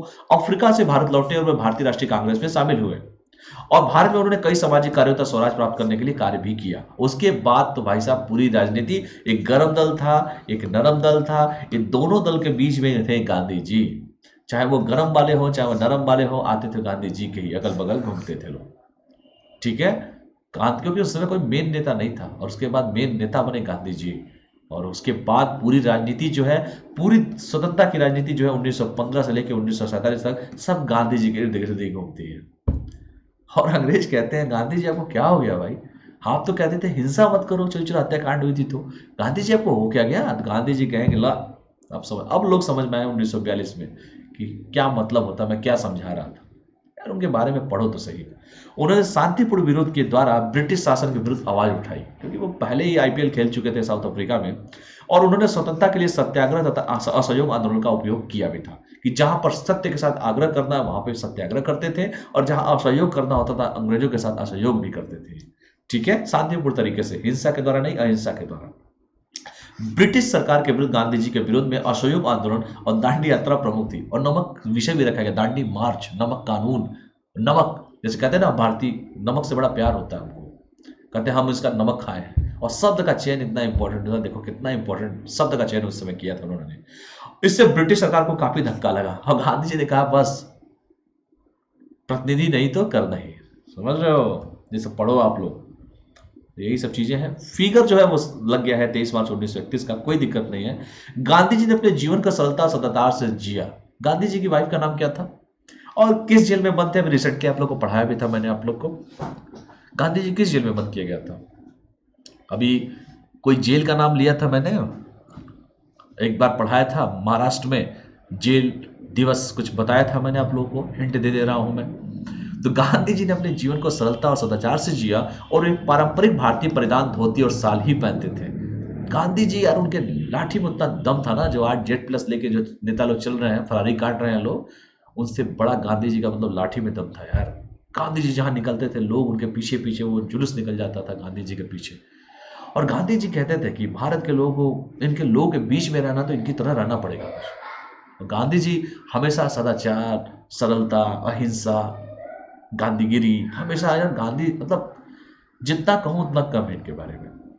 राजनीतिक विरोध प्रकट करने तथा स्वयं के शुद्धिकरण के लिए वे अनशन करते थे। आज जो आप लोग अनशन समझते हैं, आज देखिए किसान आंदोलन चल ही रहा है, अनशन बेचारे कर ही रहे हैं, शांतिप्रिय तरीके से कर रहे हैं। लेकिन खैर अब मैं कुछ बोलूंगा नहीं, आप लोग समझ सकते हैं क्या हुआ क्या नहीं हुआ, क्योंकि आज के डेट में अनशन करना भी एक राजनीति का पार्ट हो गया है। और मैं ये नहीं कह रहा हूं कि वो गलत है, वो अपना काम तो सही तरीके से कर रहे हैं। लेकिन आपको मान लीजिए इंटरव्यू देने जा रहे हो, आपसे यही पूछ दिया कि भैया आप किसानों के साथ हैं कि देश के साथ, सरकार के साथ हैं? आप तो दोनों के साथ है ना भाई, अन्नदाताओं के साथ है। आप कमियां बताइए क्या क्या कमियां हैं? पिछले इतने दिनों से पूरा जाड़ा निकल गया है लेकिन सरकार अभी तक फाइनल नहीं कर पा रही है। और दिल्ली इतनी खूबसूरत जगह, देश की राजधानी दिल्ली, जहाँ पे लोग अपने गांव से शहर जाते हैं कि कुछ जीवन में कुछ अच्छा करके आएंगे, कुछ सीखने का मिलेगा हमको वहां पे। और आज स्थिति क्या है दिल्ली में देख लीजिए, एक तो प्रदूषण की माल तो लोग झेल ही रहे हैं, ऊपर से ये सब भी लोग झेल रहे हैं। आज सुप्रीम कोर्ट में आपके संसद में कितने लोग ऐसे मेंबर ऑफ पार्लियामेंट हैं जिनके ऊपर भ्रष्टाचार का आरोप नहीं है या उनके ऊपर कोई केस नहीं है? 43% सांसद ऐसे हैं जिनके ऊपर केसेस चल रहे हैं। सुप्रीम कोर्ट तो बार बार कह रहा है। और 2014 के चुनाव और 2019 के चुनाव में आप उठा के देख लीजिए रिकॉर्ड, ये सुप्रीम कोर्ट खुद का डेटा कहता है कितने लोग भ्रष्टाचार के नाम पर मिले हुए हैं। लेकिन क्या कर सकते हैं, खैर वो सब चीजें बात की चीजें हैं, आप लोग पढ़ाई कीजिए। तो राजनीतिक विरोध प्रकट करने तथा स्वयं के शुद्धिकरण के लिए वे अनशन करते थे और उन्हें कई बार जेल भी जाना पड़ा। आपको बारे में पुणे के बारे में बताया था, कौन सा जेल है पुणे में, जहाँ पे जवाहरलाल नेहरू, मोतीलाल नेहरू सब पढ़ाया था, सुभाष चंद्र, सब लोग, कई बार लोग जेल में बंद हुए थे उसमें। वो चालू भी किया गया, 5000 कैदी रह सकते हैं वहाँ पर। पढ़ाया था आप लोगों को, नाम बताइए उनका। जो पुणे में वो जो जेल है, जेल दिवस के रूप में मनाया जा रहा है, वहाँ पे कोई भी जाके देख सकता है, उसका दीदार कर सकता है, मतलब कोई भी मतलब देखना चाहता है उस जेल को, बहुत बड़ा जेल है वो। नाम बताइए उसका। तो ये था आपके गांधी जी के बारे में। अगला जो है करप्शन के बारे में मैं बात करूंगा। करप्शन भ्रष्टाचार धारणा सूचकांक जो है 2020 जारी किया गया है। करप्शन परसेप्शन इंडेक्स 2020 जारी किया गया है। और भ्रष्टाचार के मामले में हमारे देश की स्थिति क्या देखिए। आज तो खैर मैं क्या बोलूं, अभी मैंने आप लोग रिसेंटली भी कहा मैंने आप लोगों से कि हमारे देश के जितने भी मेंबर ऑफ पार्लियामेंट्स बैठे हुए हैं 2014 से ज्यादा 2019 में उसमें उससे ज्यादा भ्रष्टाचार के आरोप उन पर लगे हैं और भी ना जाने कितने उन पर केसेस चल रहे हैं आज के डेट में। लेकिन सब मिलीजुली सरकार है, आप लोग तो समझ ही सकते हैं। ठीक है, 2019 में बहुत ज्यादा है। ये सुप्रीम कोर्ट मैं नहीं कह रहा हूं, सुप्रीम कोर्ट कह रहा है ये बात। तो ये देखो सबसे इंपॉर्टेंट है कि पहले नाम तो आ गया ट्रांसपेरेंसी इंटरनेशनल। ये ट्रांसपेरेंसी इंटरनेशनल ये जो भ्रष्टाचार धारणा सूचकांक जारी करता है और इस पे यूपीएससी ने हमको लग रहा है कि 2014 में कि 2015 में इसने क्वेश्चन पूछ लिया था यही कि ट्रांसपेरेंसी इंटरनेशनल क्या करता है। ये 2014 या 15 या 16 में किसी दिन क्वेश्चन यूपीएससी ने क्वेश्चन पूछा था। हर साल जारी किया जाता है और इस साल भी जारी किया गया है। और भ्रष्टाचार के मामले में देखिए भारत की क्या स्थिति है इसमें मैं आप लोगों को बताऊंगा। कुछ पैरामीटर्स होते हैं, उस पैरामीटर के हिसाब से भी मैं आपको बताऊंगा आखिर कौन कौन से ऐसे पैरामीटर थे जिस पैरामीटर के हिसाब से ये भ्रष्टाचार सूचकांक जारी किया जाता है। और भ्रष्टाचार सूचकांक बहुत अच्छी बात तो नहीं है। अगर हमारी स्थिति गड़बड़ है तो कहीं ना कहीं भ्रष्टाचार है यहाँ पे। ऐसा कौन सा देश है जहां भ्रष्टाचार नहीं है, कम भ्रष्टाचार है, उस पर भी हम लोग जिक्र करेंगे। और हर परीक्षाओं में पूछा जाता है और ट्रांसपेरेंसी इंटरनेशनल से तो लगातार क्वेश्चन पूछे जाते हैं। तो पढ़ते हैं क्या है हमारे भ्रष्टाचार में। और आज भी हमारे नेता ब्यूरोक्रेट्स देख ही रहे हैं क्या स्थिति है। आप लोग तो अमूमन पढ़ते होंगे, आप लोग तो पढ़े लिखे लोग हैं। और जितने भी आने वाले समय में जो ब्यूरोक्रेट्स बनने वाले हैं इन चीज़ों को ध्यान से पढ़ना। जो मैं बोलता हूँ पढ़ाने को तो मैं सब पढ़ाऊंगा, लेकिन जो मैं बोलता हूँ बीच बीच में उसको भी ध्यान से आप लोग सुना करिए। इससे ज़्यादा क्वेश्चन आते हैं क्योंकि एक फ्लो बना होता है उसमें। ठीक है, तो हम लोग का पर्सनल अनुभव है कि भाई ट्रांसपेरेंसी इंटरनेशनल पूछा गया तो मैं यहाँ पे बोल देता हूँ कि भाई देख लो ये ट्रांसपेरेंसी इंटरनेशनल कई बार पूछा गया पेपर में। ये क्या करता है ये जानो कि भ्रष्टाचार सूचकांक जारी करता है। ये हर साल जारी करता है। एक पैरामीटर होता है, उस पैरामीटर के हिसाब से बताएगा कि भैया ये पैरामीटर है, इस पैरामीटर में जो लोग खड़े नहीं उतरेंगे वो भ्रष्टाचार कर ही रहे हैं। और भारत तो खैर आएगा ही उसमें, ये तो सभी लोग जानते हैं, जग जाहिर है। जैसे मैंने कल अभी रिसेंटली एग्जांपल आपको दिया था, इस देश में एक प्रधान का बेटा जो है वो जाके किसी लाइब्रेरी में काम नहीं करेगा। ये सच्चाई है इस देश की। हर जगह भ्रष्टाचार है। ठीक है, तो खैर आप इन बातों को समझ सकते हैं। और कभी भी जीएस के पेपर में आए तो अपने देखो कई डायमेंशन से क्वेश्चंस पूछे जाते हैं। आपको डिसाइड करना है कि किस डायमेंशन से किस तरीके के क्वेश्चन पूछे जा रहा है और टू द पॉइंट लिखने की अभी से आदत डालिए। जैसे मान लीजिए भ्रष्टाचार पे कुछ पूछते तो आप इस पे चीजों पे अपने शब्दों में लिखिए 50 शब्द 100 शब्द, क्योंकि यही मेंस में, क्योंकि प्री का पेपर हमेशा क्वालिफाई करने के लिए होता है यार, उसका कोई नंबर नहीं जुड़ता है। और सीसेट पे भी फोकस करते रहो बेटा, सीसेट बहुत इंपॉर्टेंट है। सिविल सर्विस एप्टीट्यूड टेस्ट रणनीति पे सब बताया था मैंने, ये 33% लाना है आपको सीसेट में। तो हाल ही में ट्रांसपेरेंसी इंटरनेशनल ने भ्रष्टाचार धारणा सूचकांक 2020 जारी किया है, 2020 जारी किया है। और इस सूचकांक के अनुसार न्यूजीलैंड और डेनमार्क सबसे कम भ्रष्ट देश है। तो सबसे पहला देश कौन है? न्यूजीलैंड। और दूसरा देश है डेनमार्क। बेटा ये पेपर में लगातार पूछा जाता है, हर साल पूछा जाता है। तो सबसे जो कम भ्रष्टाचार जो देश है, जहां भ्रष्टाचार के मामले शून्य है, वहां पर है न्यूजीलैंड। और दूसरा जो है आपका डेनमार्क है। शून्य का मतलब इतना भी नहीं है, सबसे मतलब फर्स्ट और सेकंड रैंक पे है, मतलब भ्रष्टाचार के मामले कम है, बस ये मैं कहना चाहता हूं। ट्रांसपेरेंसी इंटरनेशनल ने 180 देशों को कवर करते हुए भ्रष्टाचार धारणा सूचकांक जो है सीपीआई जो है 2020 जारी किया है। और इस सूचकांक में उसने बताया है कि सबसे कम भ्रष्टाचार जो हुआ है वो न्यूजीलैंड में हुआ है, उसके बाद डेनमार्क में हुआ है। और यह सूचकांक भ्रष्टाचार के स्तर के अनुसार 100 के पैमाने पर देशों को रैंक करता है। यानी कि फर्स्ट पे कौन है? आपका न्यूजीलैंड, डेनमार्क है, जहां पे कम भ्रष्टाचार के मामले हैं। और यह सूचकांक जो है भ्रष्टाचार के स्तर के अनुसार 100 के पैमाने पर देशों को रैंक देता है और उसने ही ये रैंक दिया भी है। Transparency international corruption perception index 2020 जारी किया गया है। और भी देखते हैं क्या क्या है। तो बड़ी अच्छी बात तो नहीं है भ्रष्टाचार करना, लेकिन यहाँ पर खैर मैं क्या बोलूँ, भारत की स्थिति तो आप लोग सब लोग जानते हैं। एक गांव का प्रधान से लगाया और देश मेंबर ऑफ पार्लियामेंट तक सब के सब भ्रष्टाचार से डूबे पड़े हुए हैं। और इवन के इवन ब्यूरोक्रेसी में भी वही स्थिति देखने को आपको मिल रही है आज की डेट में।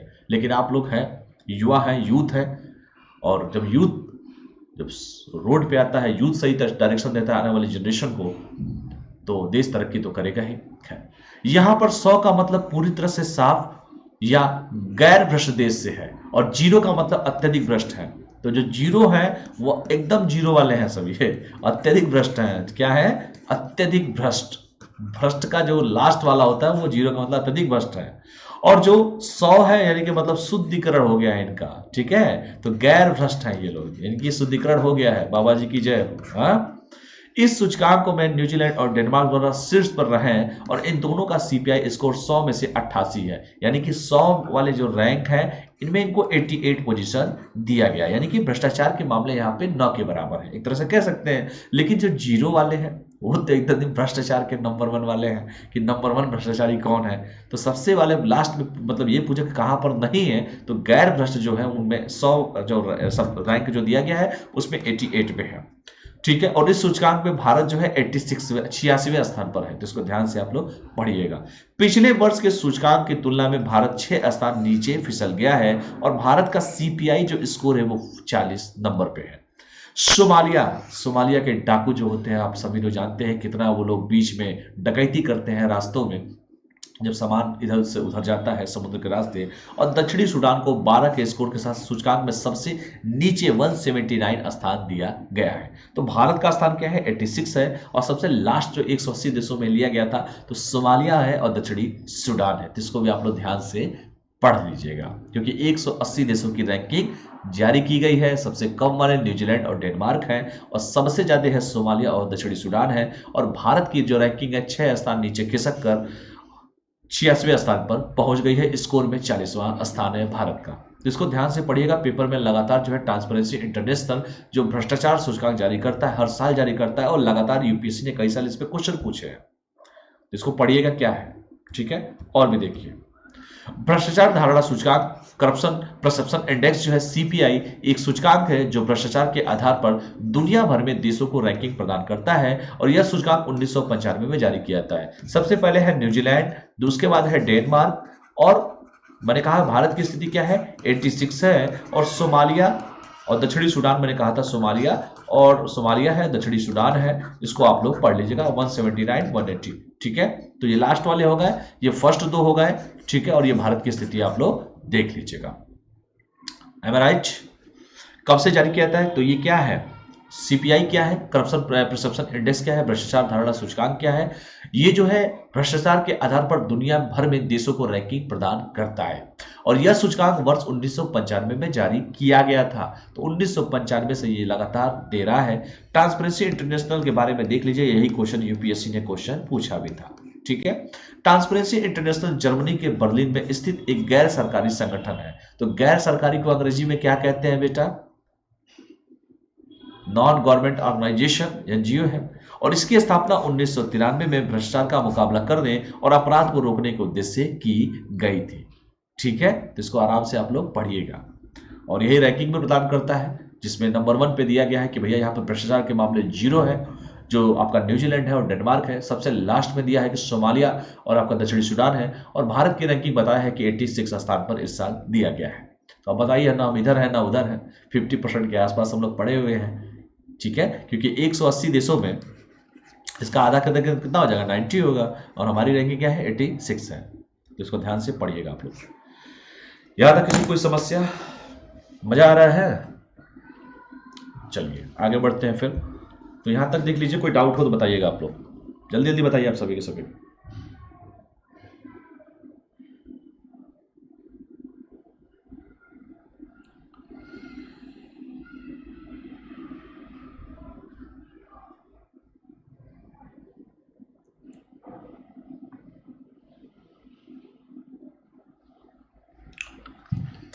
कोई डाउट है किसी को?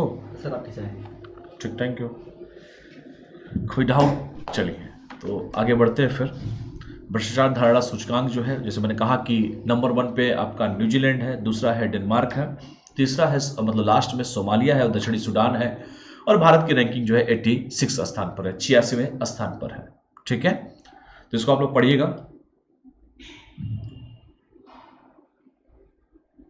ठीक है। चलिए, और किसी को? चलिए आगे बढ़ते हैं फिर।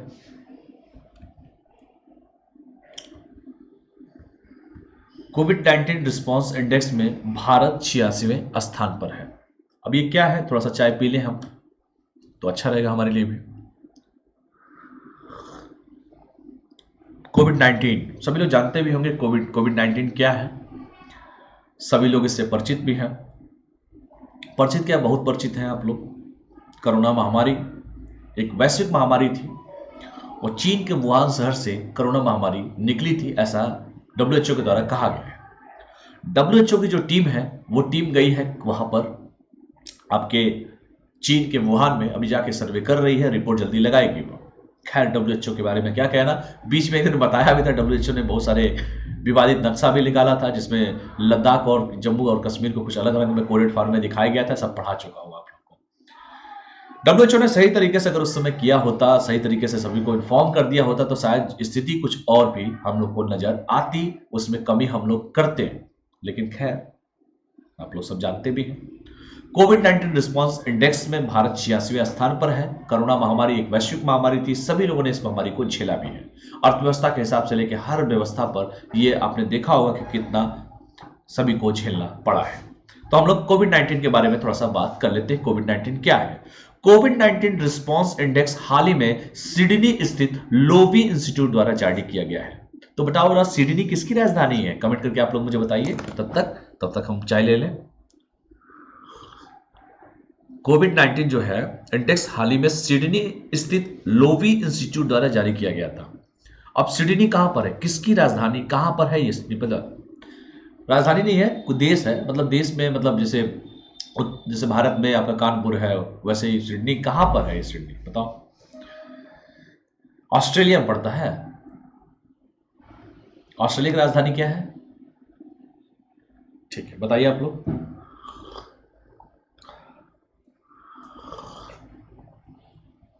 ऑस्ट्रेलिया की राजधानी क्या है बेटा? ऑस्ट्रेलिया की राजधानी क्या है? ठीक है, तो कोविड-19 रिस्पांस इंडेक्स हाल ही में सिडनी स्थित लोवी इंस्टीट्यूट द्वारा जारी किया गया था और जैसे मैंने कहा कि यह अध्ययन प्रमुख संकेतों के आधार पर आधारित था। अभी बताऊंगा भी ये सब चीजें। यहां तक कोई डाउट किसी को भी?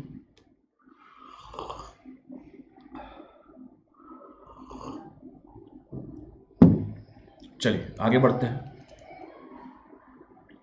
तो कोविड-19 रिस्पांस इंडेक्स हाल ही में सिडनी स्थित लोवी इंस्टीट्यूट द्वारा जारी किया गया था और यह अध्ययन प्रमुख संकेतों की संख्या पर आधारित था, जैसे कि पुष्टि की गई मामले, प्रति मिलियन लोगों के मामले और प्रति मिलियन लोगों की मृत्यु इत्यादि था। इन्हीं आधार पर इनको तैयार किया गया था और भारत को 86वां स्थान दिया गया है। ठीक है, सूचकांक के मुख्य बिंदु क्या है? 98 देशों के बीच कोरोना वायरस परफॉर्मेंस इंडेक्स में भारत जो है 86वें स्थान पर है। 86 है 98 देशों में, यानी 98 देशों के बीच कोरोना वायरस के जो परफॉर्म है इंडेक्स में भारत 86वें स्थान पर है। फिर भी बहुत अच्छी स्थिति है भारत में, विकसित देशों से भी अच्छी स्थिति है भारत में। भारत वो देश जिसकी मार हम लोग हमेशा सहे हैं, लेकिन हम लोगों ने वो करके दिखा दिए जो बड़े बड़े दिग्गज नहीं कर पाते हैं। ठीक है, तो इसको ध्यान से पढ़िएगा आप लोग। यहां तक कोई डाउट है किसी को?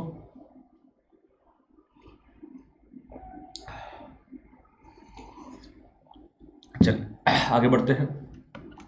98 देशों के बीच कोरोना वायरस परफॉर्मेंस इंडेक्स में भारत जो है 86वें स्थान पर है। इसको पढ़िएगा आप लोग और देखते हैं। इस रिपोर्ट में कहा गया है कि न्यूजीलैंड ने दुनिया भर के किसी भी अन्य देश की तुलना में महामारी को अधिक ढंग से प्रभावित किया। फिर आ गया न्यूजीलैंड, देख लो बेटा, ये न्यूजीलैंड छोड़ता नहीं है। तो न्यूजीलैंड ने दुनिया भर के किसी भी अन्य देशों की तुलना में महामारी को अधिक प्रभावी ढंग से संभाला है और इस सूचकांक में सबसे नीचे रखा गया है ब्राजील को। किसको रखा गया है? ब्राजील को। और सूचकांक में न्यूजीलैंड के बाद वियतनाम है, फिर ताइवान है, फिर थाईलैंड है, फिर साइप्रस का स्थान आता है। तो ये ध्यान से फिर से पढ़ लेना कि न्यूजीलैंड है वो देश।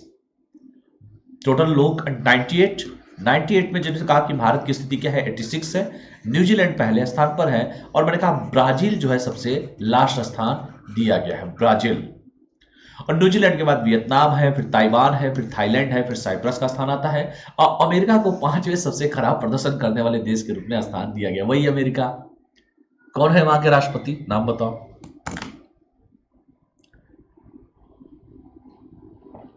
अमेरिका के राष्ट्रपति कौन है इस समय वर्तमान में? राष्ट्रपति कौन है अमेरिका के? अमेरिका के राष्ट्रपति कौन है इस समय? एक मिनट रुकना बेटा। अमेरिका के राष्ट्रपति कौन है इस समय? अमेरिका को 5वें सबसे खराब प्रदर्शन करने वाले देश के रूप में रखा गया है। तो इसको ध्यान से रख लीजिए, पढ़ लीजिएगा आप लोग, ठीक है। यहां तक कोई डाउट किसी को भी? इसको आराम से पढ़िएगा आप लोग, पेपर में कई बार पूछे जाते भी हैं सब क्वेश्चन। तो भारत का स्थान क्या है? 86 है। सबसे लास्ट में कौन है? ब्राजील है। सबसे पहले में है न्यूजीलैंड है, फिर आपका वियतनाम है, फिर ताइवान है, फिर थाईलैंड है, फिर साइप्रस है। और अमेरिका को 5वें स्थान पर रखा गया है, यानी कि सबसे खराब प्रदर्शन करने वाले देश के रूप में स्थान दिया गया है। अमेरिका के बारे में तो खैर आप लोग जानते भी हैं कि क्या वहां पे कितनी स्थिति बिगड़ी हुई थी जब कोरोना महामारी स्टार्ट हुआ था, तो आप लोग इस बात को समझ सकते हैं। चलिए और आगे बढ़ते हैं। श्रीलंका को कोविड-19 महामारी से निपटने के लिए 10वें स्थान पर रखा गया है। और इस रिपोर्ट में आगे कहा गया कि छोटी आबादी, सामंजस्यपूर्ण समाज और सक्षम संस्थान महामारी से सफलतापूर्वक निपटने में बड़े कारक थे। भाई जो छोटा देश है वो तो भाई जल्दी कर लेगा, जो बड़ा बड़ा हमारे देश की तरह रहेगा। बताओ, चाइना पहला स्थान है, उसने तो महामारी दे दिया, उसके बाद झेलने वाले दूसरे स्थान पर तो पॉपुलेशन में हम ही लोग हैं। तो भाई समस्या तो हमारे लिए पैदा होगी, लेकिन हमारे जो कोरोना वॉरियर्स ने थे, सरकार की जो पॉलिसी थी, सभी को लेकर चला गया, सभी ने सामंजस्य के साथ अच्छे से काम किया और कोरोना महामारी से हमने निजात पाया भी। तो इस रिपोर्ट में आगे कहा गया कि छोटी आबादी, सामंजस्यपूर्ण समाज और सक्षम संस्थान महामारी से सफलतापूर्वक निपटने के बड़े कारक थे और चीन को अध्ययन में शामिल नहीं किया गया, क्योंकि जानते हैं कि इसकी परीक्षण दरें सार्वजनिक रूप से उपलब्ध नहीं है। बताओ, अमेरिका की, चाइना की यह स्थिति है। जब देने वाला ही जानता है कि मैं दिया हूं, तो वो क्यों परीक्षण करवाएगा? क्योंकि इसकी परीक्षण की दरें सार्वजनिक रूप से उपलब्ध नहीं है। वो कितना परीक्षण कराया, क्या कराया? बताओ, चीन का एक दबदबा अलग है। चीन इसलिए शक भी जाता है कि पूरी दुनिया जब है अर्थव्यवस्था चौपट होते जा रही थी, पूरी दुनिया की इकोनॉमी ध्वस्त होते जा रही थी, पूरी दुनिया कोरोना महामारी से अपने आप को बचाव में लगी थी, लेकिन चाइना में क्या हो रहा था? चीन ने ब्रह्मपुत्र नदी पे बांध बना रहा था। बताओ, आपके घर पे आफत आएगी, बैठ के आप एसी लगवाओगे? आप ये बता दीजिए, खुद सोचिए इस बात को। ये सी स्थिति थी। और भारत ने अब तक 7 करोड़ संक्रमणों और 1,53,847 मौतों की सूचना दी है। हम लोगों ने तो दम दिखाया भी है यार। हम भारतीय जो सेकंड पोजीशन लार्जेस्ट पॉपुलेशन में, पहला चाइना है, दूसरा भारत है, लेकिन चाइना तो देने वाला था, हम तो पूरी दुनिया में झेलने वाले थे, लेकिन हमारे कोरोना वॉरियर्स ने वो काम करके दिखाया। सभी ने सामंजस्य किया, सभी ने अपने जिंदगी को दांव पे लगा के जिस तरीके से लोगों की जान बचाने के लिए काम किया, वो सदियों में याद हमेशा रखे जाएंगे कोरोना वॉरियर्स हमारे। और यहाँ के डॉक्टर से लगाए सभी लोगों ने, पुलिस डिपार्टमेंट से लगाए हर लोगों ने बेहतरीन काम किया और कोरोना महामारी से लोगों को बचाने में निजात भी दिलाया। ठीक है, तो भारत ने अब तक 7 करोड़ संक्रमणों और 1,53,847 मौतों की सूचना दी है। और चाइना अभी तो गई है WHO, हिम्मत हो तो दिखाया करके कि भाई चीन के वुहान शहर से निकली है, ये तो कह दिया और करके दिखाया, रिपोर्ट में दिखाया, तब हम लोग मानेंगे इस बात को। तो ये सब चीजें आप लोग आराम से पढ़िएगा आप लोग, ठीक है। तो देख रहे हैं कोरोना वॉरियर्स हमारे कैसे सैनिटाइज कर रहे हैं चीजों को। ये भी जिंदगी का एक यादगार पल होगा आप सभी के और हम सभी के। कुछ देखे चाहे ना देखे, हम लोग आज़ादी को तो नहीं देखा क्योंकि उस समय हम ना पैदा हुए थे ना आप लोग पैदा हुए थे, लेकिन कोरोना महामारी को सभी ने देखा है, ठीक है। और कोरोना महामारी ने लोगों को इतना सोचने पे मजबूर कर दिया, लोगों की दशा और दिशा बिगाड़ के रख दी। उसने सोचने पे मजबूर कर दिया कि जिंदगी की जो फास्ट ट्रैक पे हम लोग चल रहे हैं, दरअसल वो फास्ट ट्रैक नहीं है।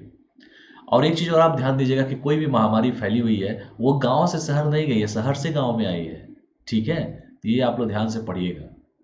अभी आपने सुना होगा रिसेंटली कि जो चीफ गेस्ट थे हमारे 26 जनवरी के, सॉरी, जो आपके कौन से थे, अरे वो जो ब्रिटेन वाले थे, जॉनसन साहब, बोरिस जॉनसन, तो वो नहीं आए। उन्होंने कहा कि भाई साहब ऐसा है कि हमारे यहाँ कोरोना महामारी की स्थिति थोड़ी बिगड़ गई है, इसलिए हम अपने यात्रा को स्थगित करते हैं।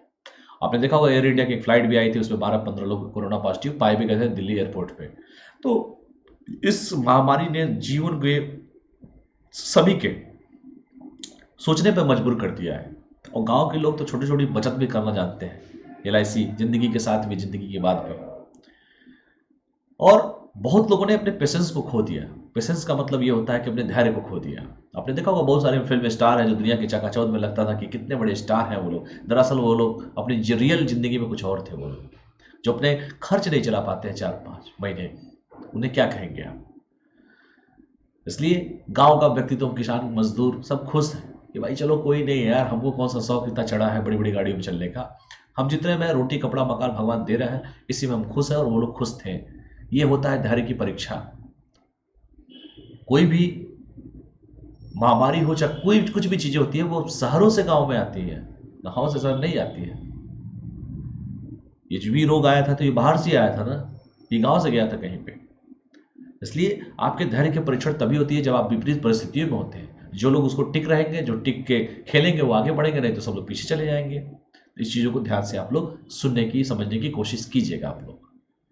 ठीक है, कोरोना महामारी ने सभी ने झेला है, आपने भी झेला, हम लोग भी झेला है, सबने झेला है, लेकिन सोचने की क्षमता सबकी बढ़ी है कि आखिर जीवन में क्या है, आना है तो जाना है, सभी लोग जानते भी हैं इस बात को। खैर इसको पढ़िएगा। तो चाइना का तो वैसे भी भरोसा नहीं है, वो तो फ्यूज बल्ब है, कभी भी खराब हो सकता है। तो ये सब चीजें देखिएगा। और भी देखिए, लोवी इंस्टीट्यूट के बारे में देखिए, सिडनी। यह एक स्वतंत्र थिंक टैंक है जिसे अप्रैल 2003 में स्थापित किया गया था, और इसकी स्थापना फ्रैंक लोवी ने की थी। इसीलिए यह जो लोवी इंस्टीट्यूट है, फ्रैंक लोवी ने इसकी स्थापना की थी, 2003 में स्थापित हुआ था। एक स्वतंत्र थिंक टैंक है, और यह थिंक टैंक अंतर्राष्ट्रीय राजनीतिक और आर्थिक मुद्दों के बारे में अनुसंधान करता है, और यह संस्थान सिडनी ऑस्ट्रेलिया में स्थित है। ठीक है, ऑस्ट्रेलिया की राजधानी क्या है? कैनबरा है, पक्का? चलो तो आराम से इसको पढ़िएगा। कोविड-19 रिस्पांस सिस्टम सबसे प्रथम स्थान पे कौन है? न्यूजीलैंड। दूसरे और लास्ट में कौन है? ब्राजील। अमेरिका पांचवा नीचे से, और भारत 86। पढ़िएगा। ठीक है, चलिए अगला जो टॉपिक है आपका, भारत सरकार लॉन्च करेगी startup India seed end fund scheme. अब भाई स्टार्टअप सरकार तो जब से आई है हमेशा आत्मनिर्भर Bharat, startup, make in India, made in India, इसी पे काम भी कर रही है, और स्टार्टअप की बात की जा रही है। थोड़ा सा इस पे बात हम लोग कर लेते हैं। यहां तक किसी कोई समस्या है? किसी को कोई समस्या हो तो पूछिए, नहीं तो आगे बढ़ते हैं। फिर कोई डाउट हो तो बताइए, तब तक हम 1 मिनट ब्रेक ले लेते हैं। कोई डाउट हो तो आप लोग बता सकते हैं।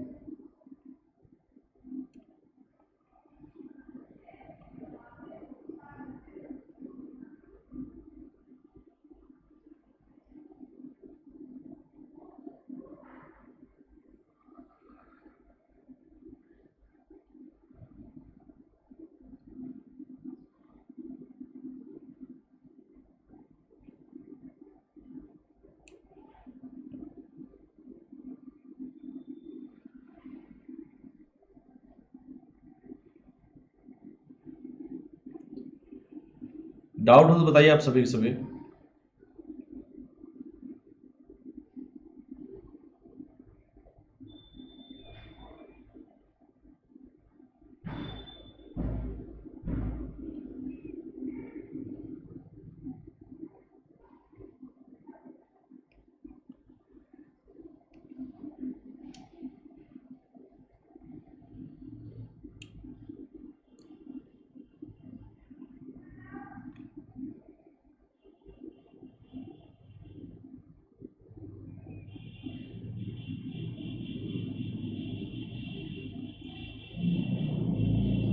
कोई डाउट है किसी को?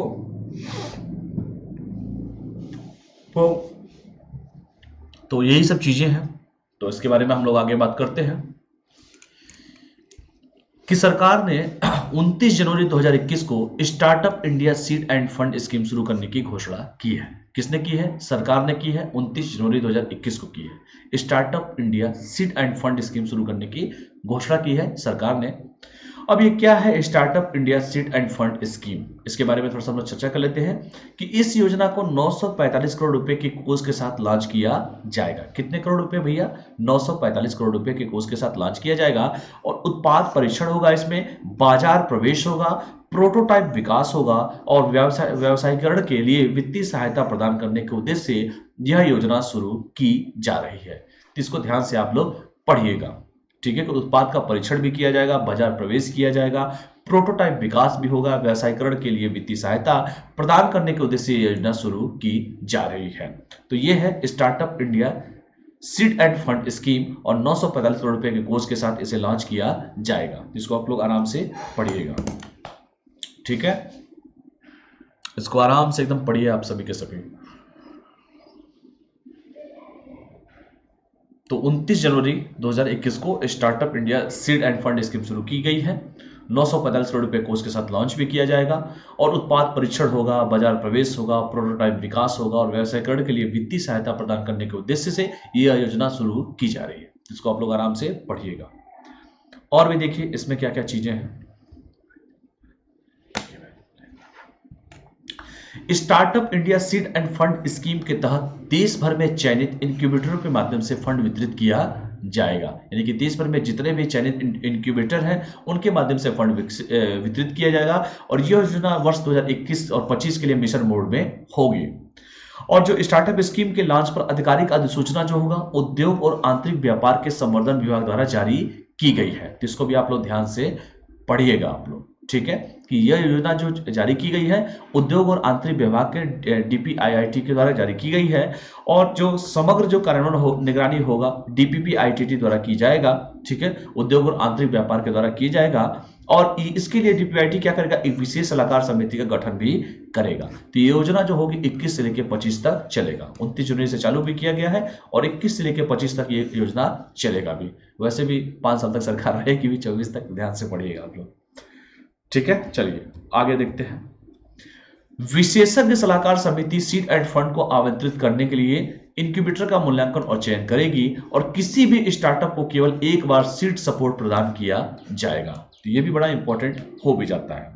योजना के तहत कौन कौन से स्टार्टअप पात्र हैं ये भी देख लीजिए कि SSIP का एक लाभ एक स्टार्टअप द्वारा लिया जा सकता है जो कि आवेदन के 2 साल के भीतर अस्तित्व में आया हो और स्टार्टअप को DPIIT द्वारा मान्यता दी गई है। यानी कि इस स्टार्टअप द्वारा लिया जा सकता है क्या, कि जो आवेदन के 2 साल के भीतर अस्तित्व में आया हो और स्टार्टअप को DPIIT द्वारा मान्यता दी जाएगी। तो इसको भी आप लोग आराम से पढ़ लीजिएगा, ठीक है। और भी देखिए इस योजना के तहत स्टार्टअप का आइडिया का एक उपयुक्त वैश्वीकरण रूप से व्यवहार होना चाहिए और उसके बाद उत्पाद या सेवा में प्रौद्योगिकी का उपयोग भी किया जाना चाहिए। और अधिसूचना में यह बताया गया है कि अपशिष्ट प्रबंधन, सामाजिक प्रभाव, स्वास्थ्य सेवा, वस्त्र, कृषि, जल प्रबंधन, रक्षा, खाद्य प्रसंस्करण, शिक्षा, ऊर्जा, रेलवे, वित्तीय समावेशन जैसे क्षेत्रों में नवीन समाधान तैयार करने को प्राथमिकता दी जाएगी। तो भाई स्टार्टअप है तो स्टार्टअप में क्या ये सब चीजें आएंगी ना। इससे पहले स्टार्टअप को किसी अन्य केंद्रीय या राज्य सरकार की योजना के तहत 10 लाख रुपए से अधिक की मौद्रिक सहायता प्राप्त नहीं होना चाहिए। तो ये भी आप लोग इसमें दिया है कि इससे पहले स्टार्टअप को किसी अन्य केंद्रीय या राज्य सरकार की योजना के तहत 10 लाख रुपए से अधिक की मौद्रिक सहायता प्राप्त नहीं होना चाहिए। तो ये भी आप लोग आराम से पढ़ लीजिएगा। अगला जो टॉपिक है आप लोग को कल पढ़ाऊंगा मैं, ठीक है। तो आज के लिए बस इतना ही रहने देते हैं, बाकी कल पढ़ाया जाएगा, ठीक है, क्योंकि रात का समय है, आराम से आप लोग पढ़िए, बाकी मेरे पे छोड़ दीजिए आप लोग। और आने वाले समय में मैं हिस्ट्री पे भी क्लास लूंगा। ये तो 9 बजे क्लास आपका चलता रहेगा, ठीक है, 9 बजे क्लास तो आपका डेली चलेगा, लेकिन आने वाले समय में आपका मॉडर्न हिस्ट्री पे भी क्लास ले लूंगा। टेंशन ना लीजिए उसका आप सभी के सभी, ठीक है। तो वो क्लास मैं सोच रहा हूँ कि सुबह 9 बजे चालू करवा दूँ। जैसा होगा आप लोग कमेंट करके मुझे बता दीजिएगा। ये रात को 9 बजे डेली आपका करंट का क्लास चलेगा, लेकिन आने वाले मतलब आपका डेली 9 बजे क्लास रात को करंट का चलेगा और दिन में जो है सुबह 9 बजे मैं कर देता हूं आपका मॉडर्न हिस्ट्री का क्लास, ठीक है। आराम से आप लोग पढ़ते रहिए, कोई दिक्कत नहीं है, ठीक है। बाकी जितने भी टॉपिक बचे हैं उस टॉपिक को आगे कर दिया जाएगा, ठीक है। इसलिए टेंशन फ्री होकर पढ़ाई कीजिए, बाकी करंट मेरे ऊपर छोड़ दीजिए, ठीक। सब मजे में हो तो चलिए आज के लिए हम इतना ही करते हैं। जितने भी टॉपिक बचे हैं आपके उस टॉपिक को हम कल कर देंगे, टेंशन फ्री होके काम कीजिए आप। तो चलिए आज के लिए हम इतना ही करते हैं। कल का जैसा भी होगा, जो भी हमारे कल के जो भी चीज़ें होंगी मैं एक बार और कर देता हूँ शुरुआत से जो मैंने पढ़ाया आज, ठीक है। तो उन चीज़ों पे हम आगे बढ़ेंगे।